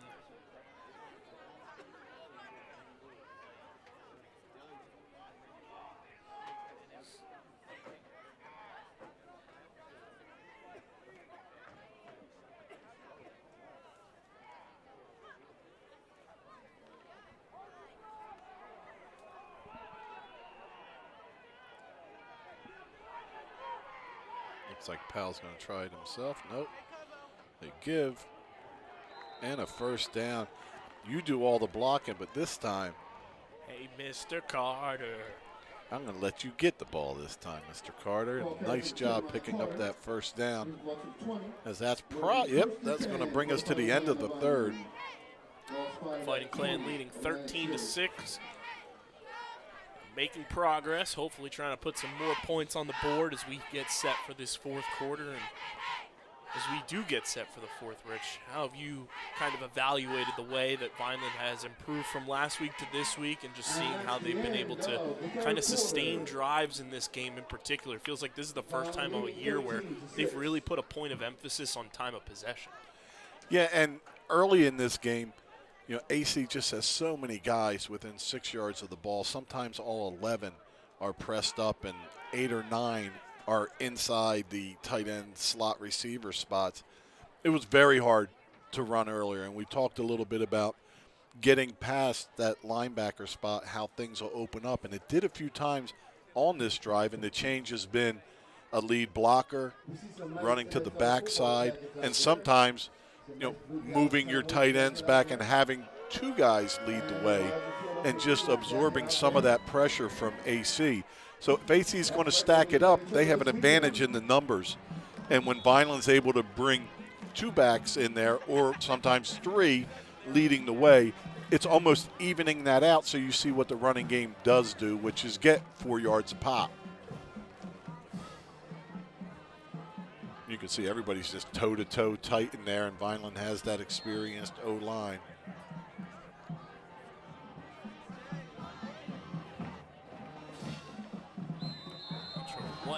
there. There's a flag. Looked like it was snapped a little early because everybody was flat-footed. It almost looked like Vineland thought there was a whistle because that ball came early.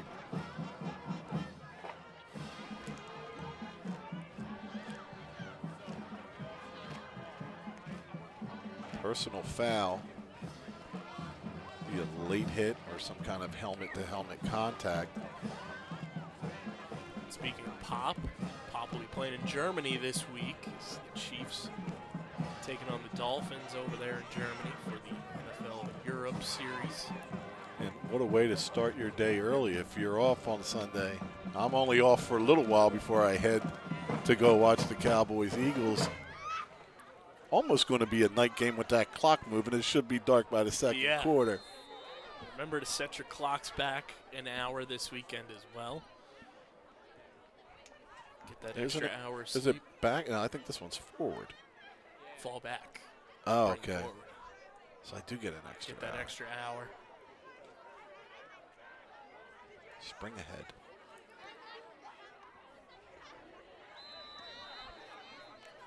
Defended well. Cephas trying to pick a side of the defender, but he didn't bite on anything.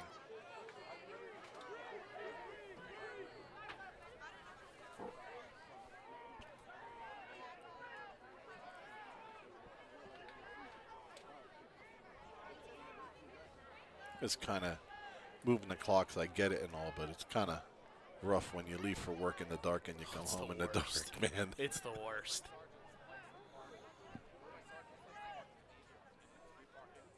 You know, summertime, you get home, you have 4 hours of light left.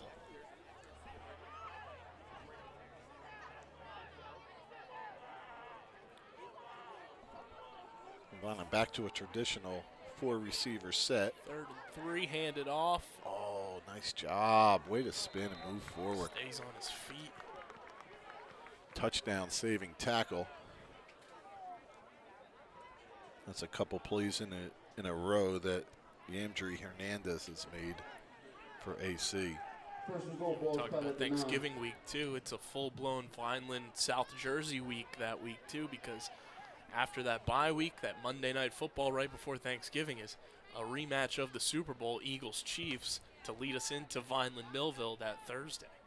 At least we'll be able to watch some of our watch our Vineland guy play there. Yes. That'll be a tough one. You know, if Pop does well, I may cheer. And I've been in the section with these people for 9 years. I'll take it.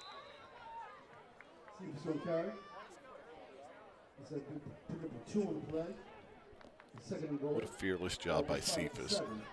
He's running into a wall of white almost every time and twisting, turning 2 on this drive, picking up extra yards after contact.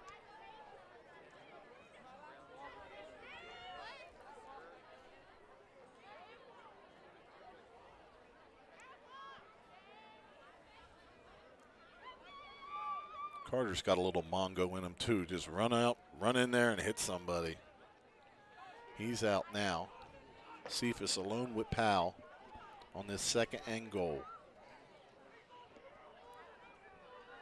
Cephas barreling forward, just shy of the goal line. It brings the ball down to the 2. What a strong run by Cephas. Will be 3rd and goal. Ball spotted at the 2.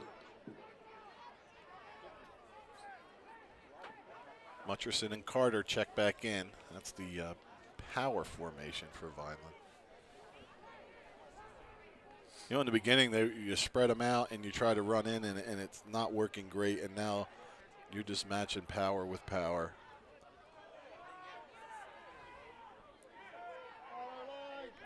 Oh, they're flying into the middle here.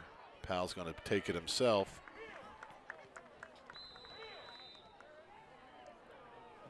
They're saying he's just short as Carter helps push him forward. Pick up about 1.5. You're 4th down. 4th and inches. 4th and goal from the inch line. For a commanding lead for Vineland. Looks like Powell's under center again. Going to try it again. He's hit in the backfield, but gets a push and over in the end zone for the score. His Vikings' second rushing touchdown of the night. Here comes number 10 off the field, Carter, a thankless push there as Powell was stopped initially, but Powell able to squirt to the right a little bit and then gets the shove.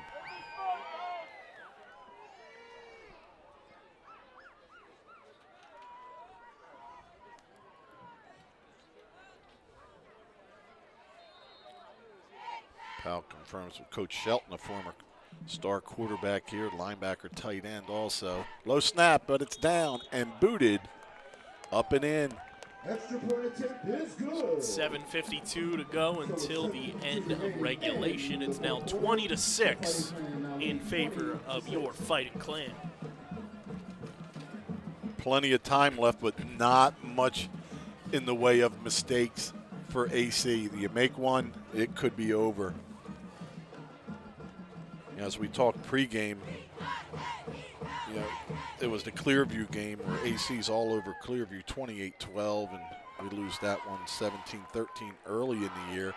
And as you mentioned, up on Washington Township early in the game last week, but their offense has just not been able to get underway. And all year long watching Vineland, you like the defensive backs. You really trust them, and you think this is going to be a great challenge for them, and it has been a great challenge, but they've been there every step of the way.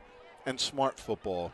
I saw before half that last play we had a great shot by our crew, and you see Powell saying, knock it down, don't tip it, don't try to catch it, don't leave it in the air, and sure enough, they knocked that down. Great job by the defensive backs. All it takes is one guy to slip or one guy to go the wrong way, blanket the wrong guy, and this is what AC's done all year.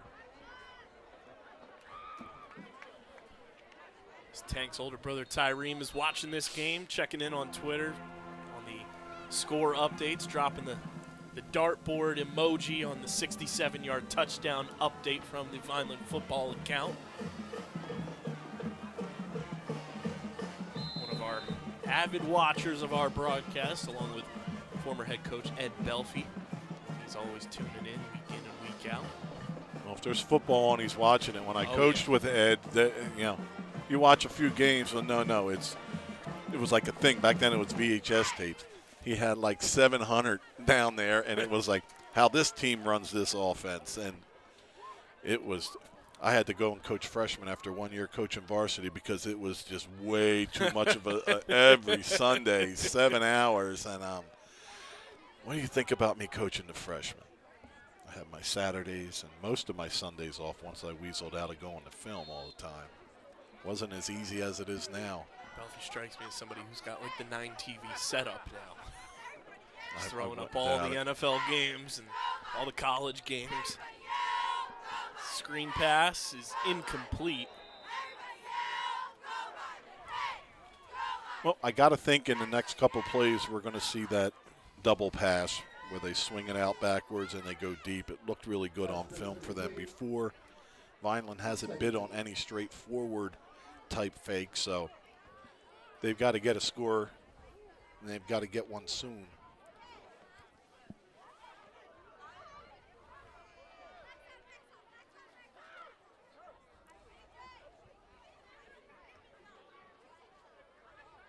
Yeah, and one thing we haven't really mentioned about Vineland all year is just that speed that they have.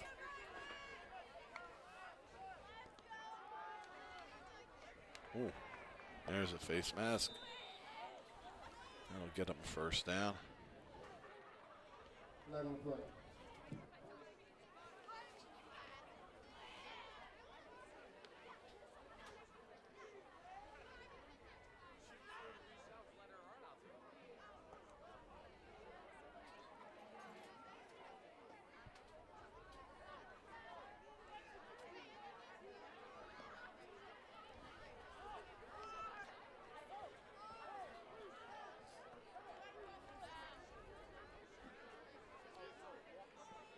Now number 10, Carter Preston on defensive duty.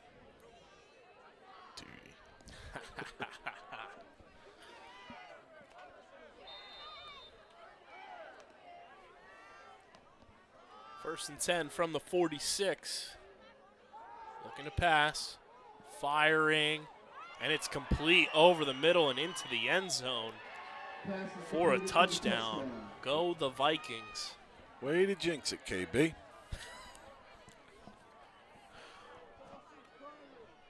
Well, we got us a ball game again. 7:14 to go. What do you mean, Jerry?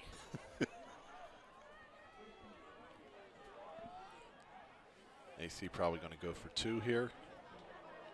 Trying to make it a 6-point game as the analytics call for it. Pass complete to number 3, Raul Cabrera, for a touchdown. Raul Cabrera was the touchdown scorer there for Atlantic City. As a man moves in motion here on the 2-point conversion, looking to pass, and it's incomplete. So Vineland maintain an 8-point lead with 7:14 to go until the end of regulation. It's 20-12, Fighting Clan. All right, back to that big power package. Grind this ball up the field. AC is going to have to take some chances defensively.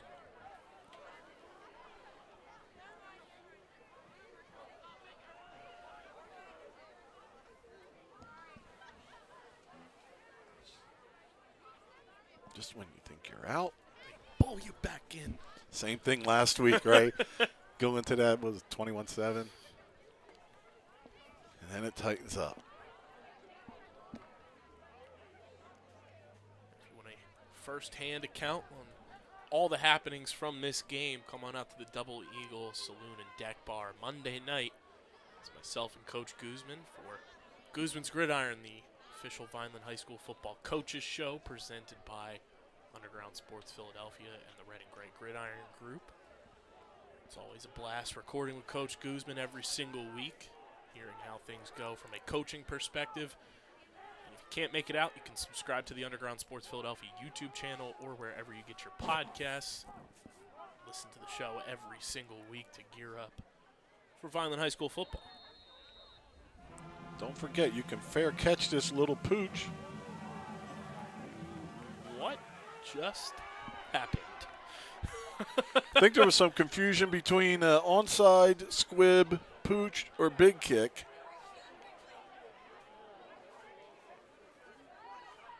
Is it Lucy that pulls the ball up on Charlie? Yep.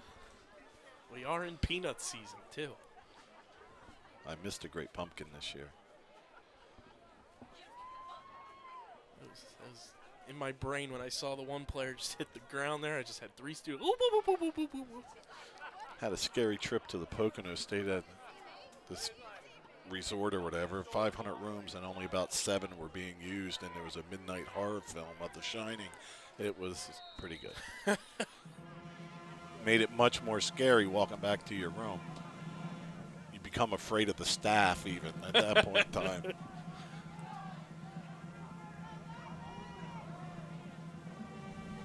This one will be sent deep.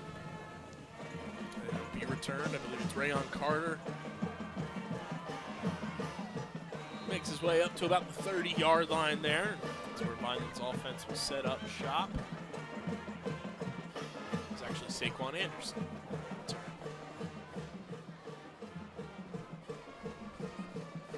Only one thing I don't like there is 2 of you back there, 1 of you get it.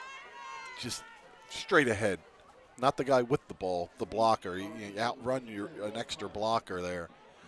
When you don't have it, you're heading straight up. So Vineland's going to start 1st and 10 at their own 35. Look for them to try to establish that run game. Traditional set, 1 back alongside Powell, and that's Cephas.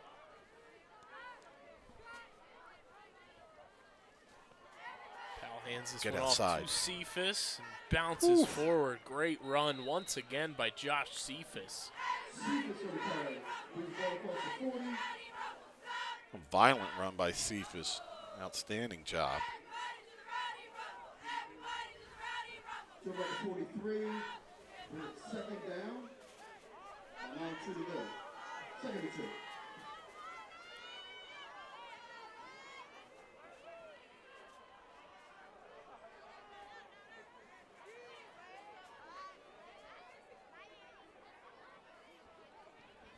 Vineland able to hold on here. What an accomplishment. 4 in a row.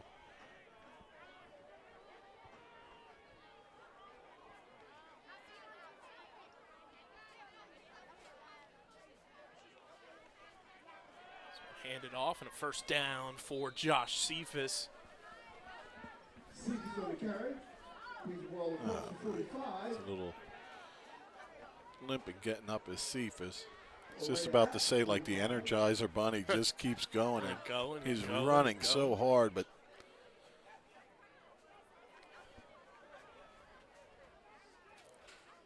it will be first and 10 for Vineland. Ball will spot at the 45. what a ball game by Cephas today. He wants nothing more than to be able to close this out.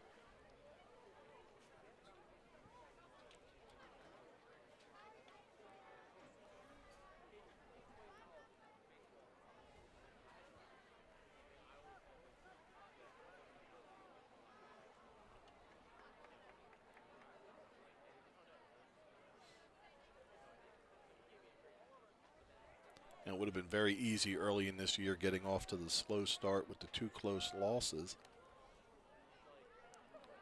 For Vineland to struggle some, especially with a first-year head coach. And from last year to this year, a lot of new coaches. Yes. And a great job by the coaches and the players to hold it together, to keep belief, to get yourself to a point where there's a chance at being 5-5 now. Yeah, this summer covering the Premier Lacrosse League, there's a new coach for the Cannons, Coach Brian Holman. He said, you hear coaches all the time talk about buying into what you're trying to bring. He's like, I'm not selling anything. Our whole thing is believe in. And I took that as something, every coach should use that. You're not selling stuff to your players. You're not trying to have them buy it. You're trying to have them believe in the message, believe in the competitive spirit of the team. And I feel like that's what this Fighting Clan team has done all year long through the ups and downs, no matter what. They've believed in each other. They've believed in this staff. And that's why you've seen them progress week in and week out. And even in the losses, you've seen glimpses of where this team can go as they continue to progress under Coach Guzman. Yeah, and you start out 1-5, I believe, and then you play your worst game of the year at Holy Spirit. I mean, that was a rough one. And not because of the score or anything. You did not play well at all. And then to come off of that and roll off 3 wins in a row, looking for the 4th now.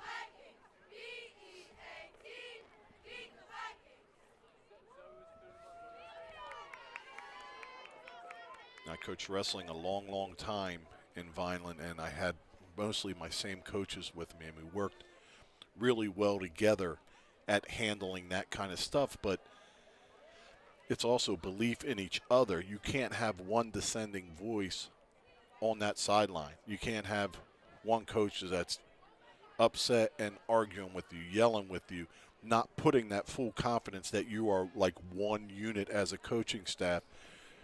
Once you have any dissension, then it just spreads to the team and everywhere else. So for these guys to put themselves second to the team and to hold their opinions or differences to the point where it can continue to grow is really hard to do, and they've accomplished it perfectly. Back to action here, 1st and 10 Fighting Clan.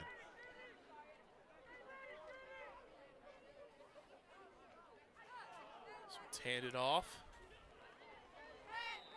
Strong run by Prince Borte. Yeah, he finished that run really nice. It looked like he had more than 3 on there, but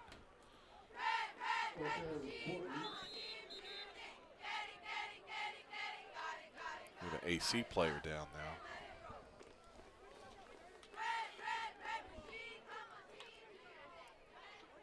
As I mentioned, I ran into Christian Guadalupe during the break, a former football player here. Even got a start as a freshman as a linebacker. Him and Jeffrey Morgan, who had a really good career. And we were talking about their first start. I was their freshman coach and, of course, up here for the games.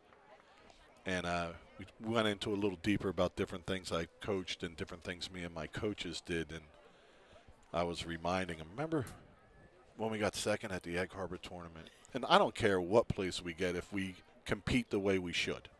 Right. You can get last, and I'm fine if we did.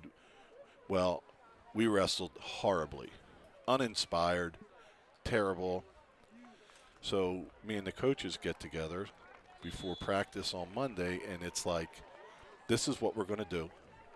I'm going to end it short. I'm going to spaz out for a little bit. I'm going to throw some stuff. And they're going to be on the 3:30 bus getting home, and then we have a coaches meeting. And, you have to be together. And then after football the one good football one was, next break we get, I'll tell you, but it was a horrible play call by me that I couldn't let the kids know how bad I messed up. I had to have them believe, and it's a really, really good one. There was I didn't have an offensive coordinator, and I'm a defensive guy. It was a mess, but I'm sure we'll have time. Good to see the player from AC get up under his own power and helped off the field there. Hopefully he's okay. 2nd and 6 here for the Fighting Clan.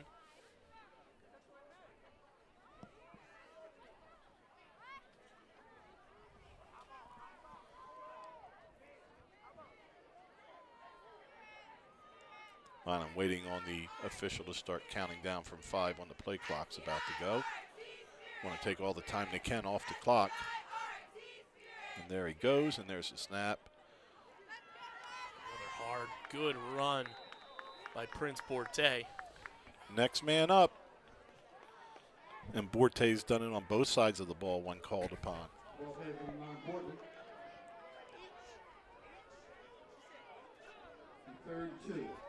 Third and 2 upcoming for Vineland.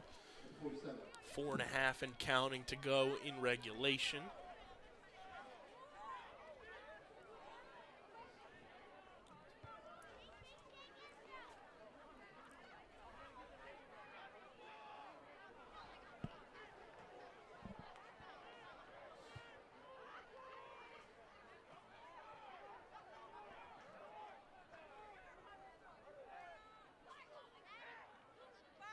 Handed off, and Borte is met immediately by a couple of Atlantic City defenders. I'll bring the punt unit out for the Fighting Clan with 3:57 on the game clock.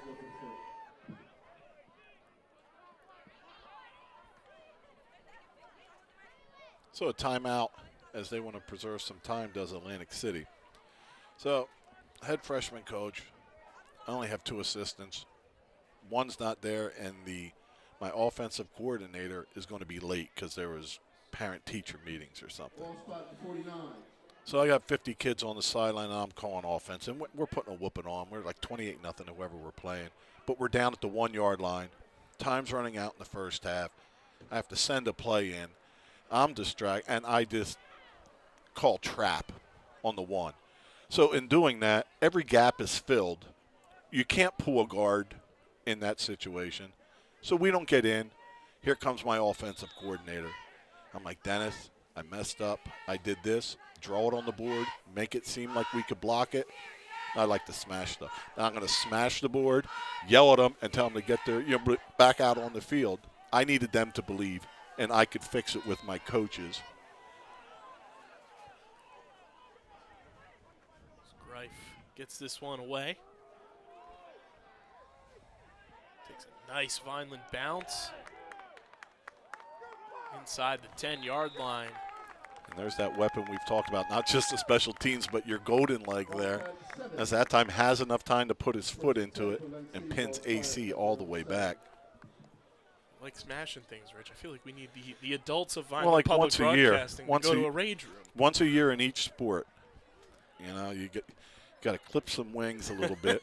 But I apologize to my coaches, but I wasn't going to tell the kids, my bad. No, you have to believe. Even when I know that's the dumbest call I could have made. Take a field trip to the rage room. Get that aggression out. And the funny thing is, in talking to Christian, who's, I've coached a lot of kids and fantastic, but one of the kids I was closer with because he was 2 sports with me, he's like, you planned that? I'm like, yeah. Yes, I did. 3:45 on the game clock. AC pinned back deep in their own territory. Finally with an 8-point lead, 20-12. First and 10, looking to pass, fire, complete it. Nice job. And not much there after the catch as Vineland's defense all over that one. This is where, as a defensive lineman or defensive end, whatever you want to call them now, all game long, you should be setting up a move for a big play. You know, like I used to, if I had a slant, I'd lean that way and let them know. Then I'd lean that way on a big play and swim back the other way. You got to set your guy up, see who has a trick left, because some pressure here could destroy AC. Looking to pass, fired over the head of the intended receiver out of bounds. With 3:04 to go, AC's well, they have to with just 2 timeouts. They've got to go for it this deep in if they don't convert on 3rd down here. 3:04 on the game clock. AC's back's against the wall here on this 3rd down. And for Vineland, you really don't, you can't send extra because you got a whole field you can defend with. So it's just going to be those 3 up front. Looks like Cruz is coming this time too.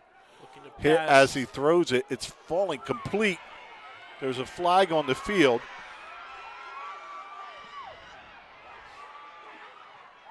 Into the end zone, but have good reason to believe this one's coming back. There's a flag on the play.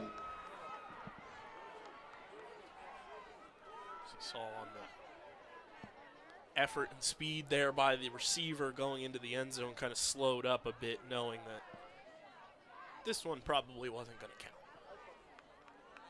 Yeah, push off pass interference on the offense.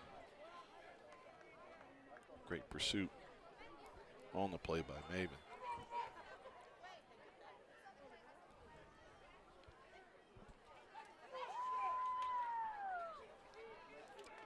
And a good play by the receiver. I mean, you're already, what are you going to lose, 2 yards there? Right. You've got to make a play, and he did make a play, but unfortunately for him, the official was right there.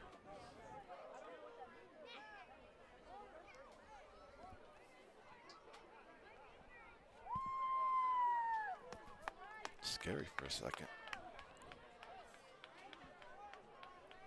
Offensive pass interference, Atlantic City.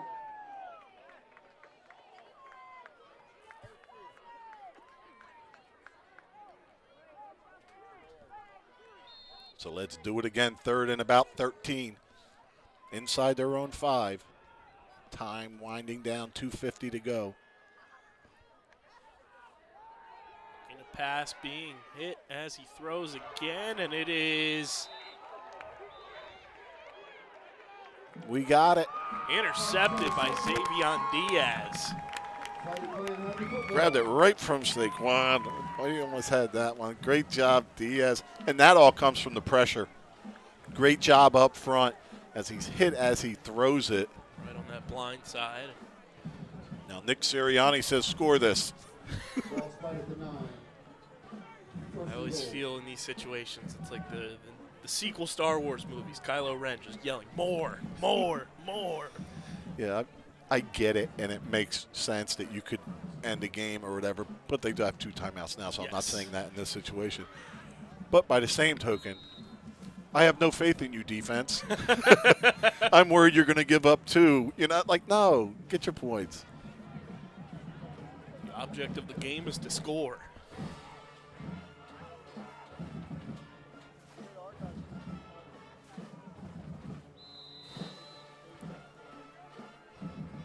Timeout AC, I believe. I hear the whistles blowing.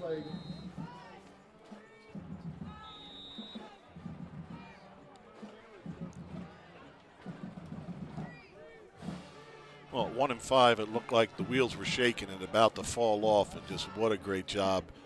Be proud of this Vineland team with 1 more to go after today's game, of course, Thanksgiving. And last year's Thanksgiving, boy, we had a game. Go into half with a lead, and it's like, what is going on? They are playing great football. So never know what you're going to get, but we played a lot of really good teams and none as good as Millville.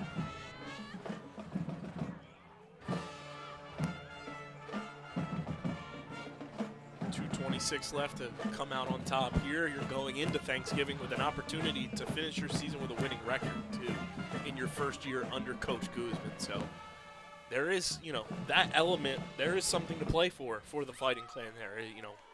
Millville always means more because it is that historic rivalry. But when there's that added element now, you have a chance to finish above 500 for the first time in a few years now for this team with a first-year head coach.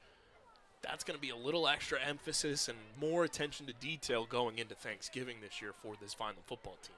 Yeah, and this team went to bat for Coach Guzman early in the year, and it's paid off.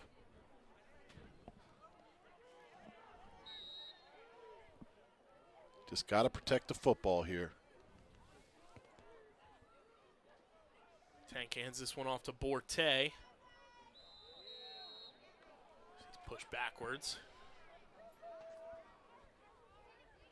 Don't want to lose any yards here. Just head up in there, get tackled. Third and goal, ball spotted 10. Another timeout, AC. Probably just run something a little bit to the right. Timeout, Atlantic City. And set your kicker up to put you up by 2 scores.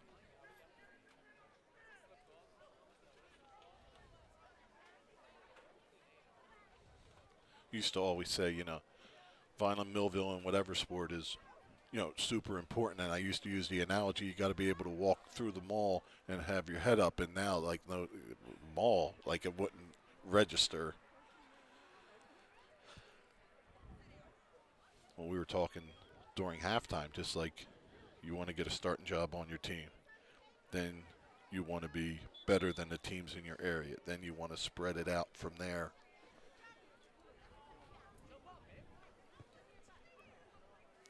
And this will be 6 straight for Vineland over Atlantic City if they're able to hold on.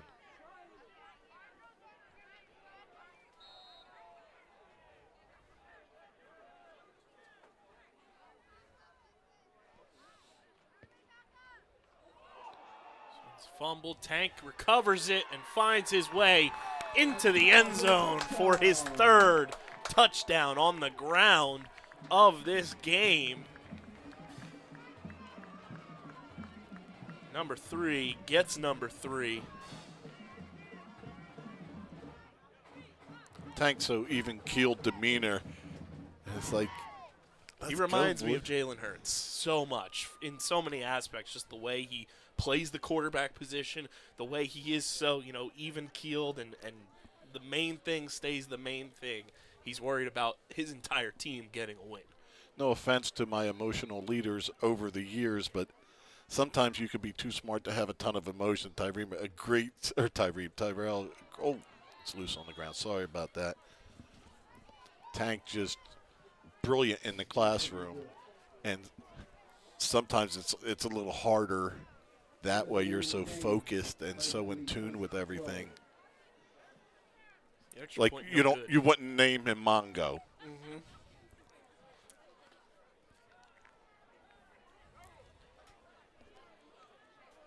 Extra point is no good.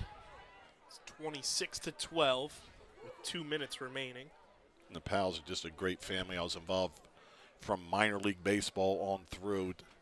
Tank's the only one I haven't coached. And as we mentioned, Reese was playing football at Keene. Tyreem's still playing and hurt now, but I'm kind of hoping, I don't know the situation, but I kind of like to see him come back.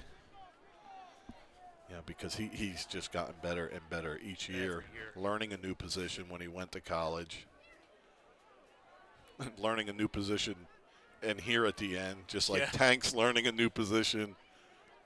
We're playing one he hasn't played all that much. It wasn't the game plan coming in, but a 3-touchdown game against a playoff team. And congrats to Rutgers. They are bowl eligible.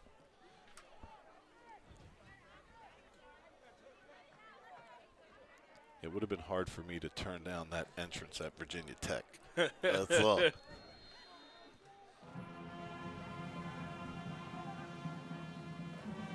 one is kicked away. Stay in. There you go.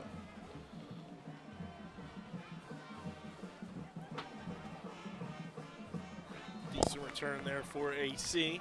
150 remaining in regulation.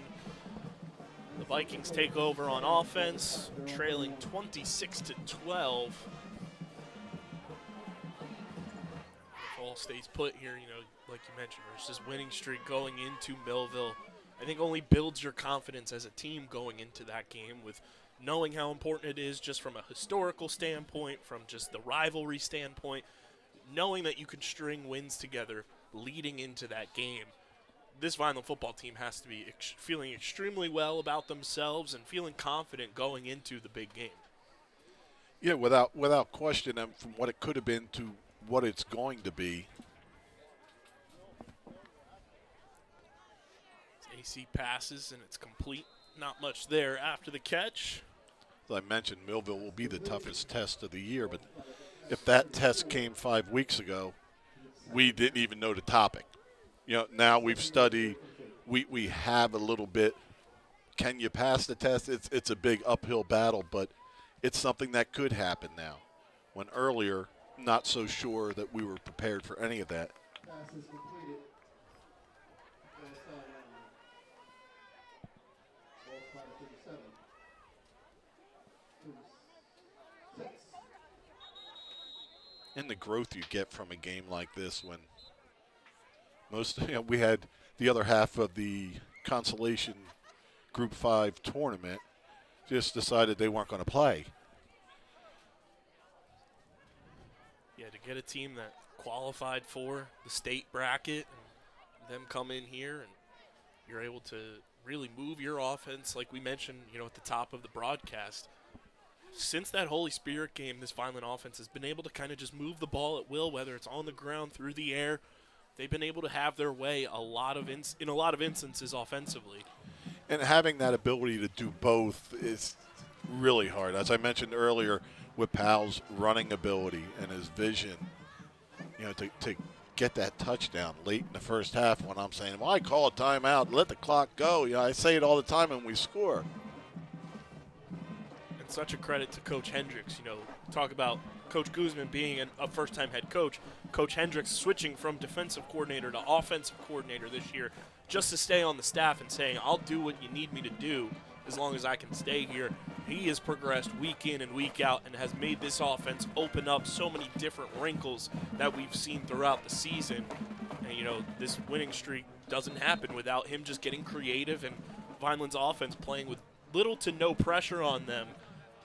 And a lot of credit has to go to Coach Hendricks for just the adaptability he's had with play calling and being able to get this offense in positions to win. Great rush by Gallo as he gets up high in the air and tips that one, falls incomplete. Yeah, and now just think, with a year under your belt, now you get a little, as you mentioned, creative. You understand a little more what you want to do. And he didn't call trap on the goal line and try to explain it to anybody.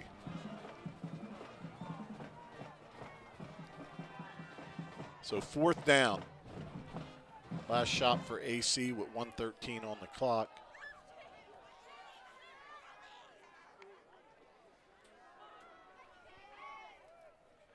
It's fired and it's complete. To the 30, the 25, 20, 15, 10, Get him, 5, Saquon. and into the end zone for a late game touchdown on 4th and 5. 58.1 seconds. Go the Vikings.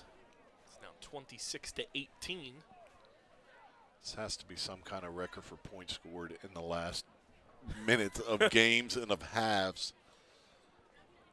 As earlier in the year, it was Vineland always scoring on that last possession.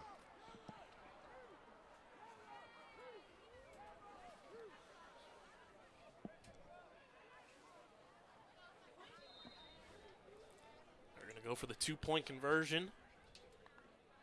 Looking to pass, fires, and it's incomplete. Nobody looking. 2-point conversion, no good. So 58.1 seconds. It's 26-18, still in favor of the Fighting Clan.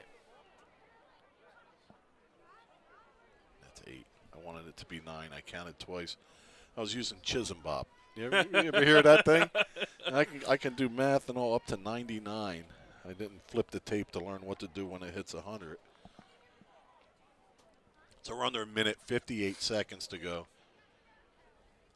So here's that hands team going to go out there for this onside kick attempt.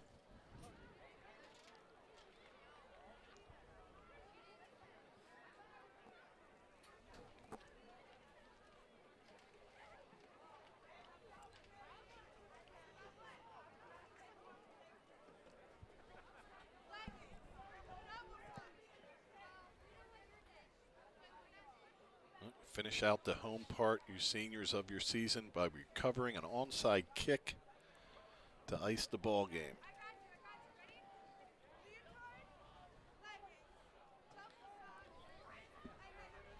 You know, it's just enough to have Coach Cliff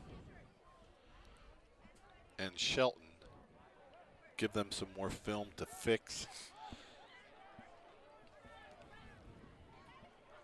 Give them some teaching time and reinforce some discipline.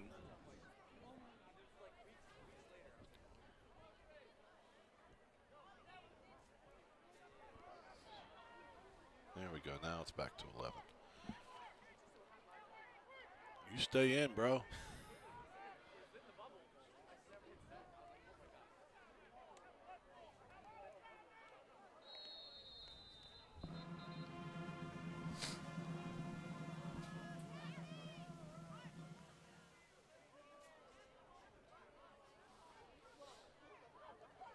So Vineland's going to burn a timeout here as they prepare for the onside kick.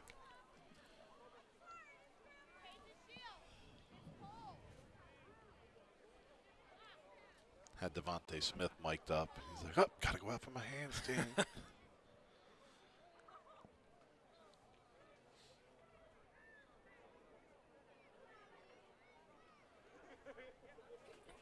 This is the game that never ends.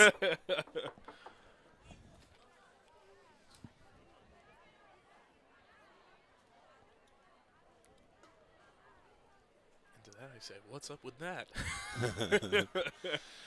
Yeah, that callback was like perfect because they were warming up. It's my wife and I's favorite thing. We can watch So that good. 100 times. Was it Sudeikis? Yes. Yeah, he's the best in that.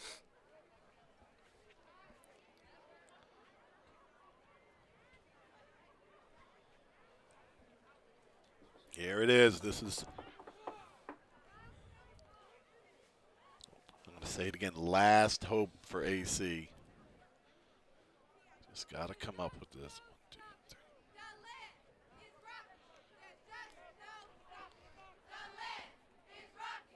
So different than a punt where you can let it roll. Yes. You've got to get on this football.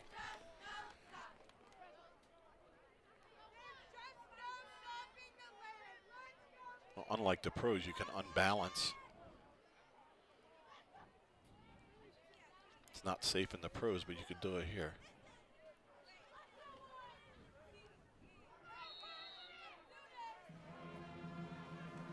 And the onside kick There right you into are. the hands. Back-to-back weeks, Mason Afanador comes up with the onside kick.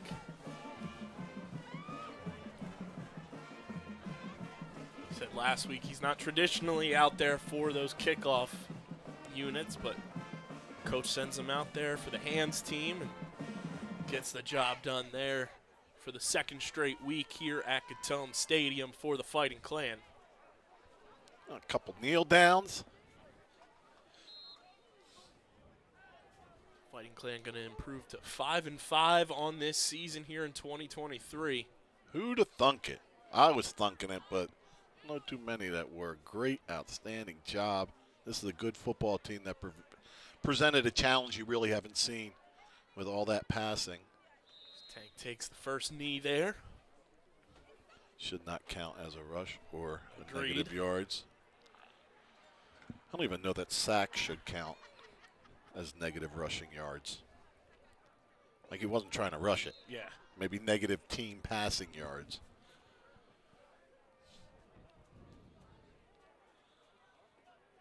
And another kneel down. Classy end to that AC, not getting that last shot in there or anything else. Vineland knees on it. Ices this one out as the win streak grows. put it on the board. 5-5 going into Turkey Day. A huge win for the Fighting Clan as the clock hits 2, 1, and 0. 26-18 your final score here as Vineland takes down Atlantic City here at Gittone Stadium. Tank Powell, 4 overall touchdowns, 3 on the ground. The one passing touchdown goes for 67 yards to Xavier Diaz towards the end of the first half. And another overall team win for the Fighting Clan here. Great job in all 3 phases. As Coach Guzman and his staff have to be thrilled that they now have a chance on Turkey Day, the biggest game of the year, to finish with a winning record, Rich. Yeah, everything outstanding today except watching Cephas get carried through the handshakes. Hopefully he'll have time to be okay as Vineland just turned the season around, and not just with the wins, with such improved football, different things on offense. They had to adapt today from their base offense to going with some lead blockers. They couldn't spread them out and run inside.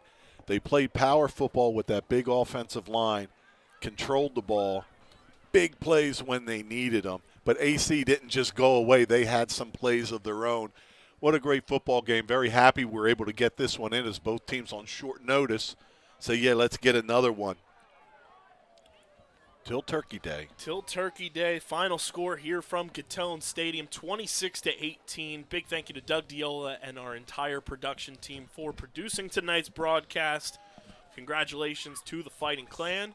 Big thank you to Mrs. Greif for our game day treats. Oh, we have 2 left right on time. And Vineland improves to 5-5 on the season with the big one upcoming on Turkey Day, which we will see you from Millville the next time you hear from Rich and myself.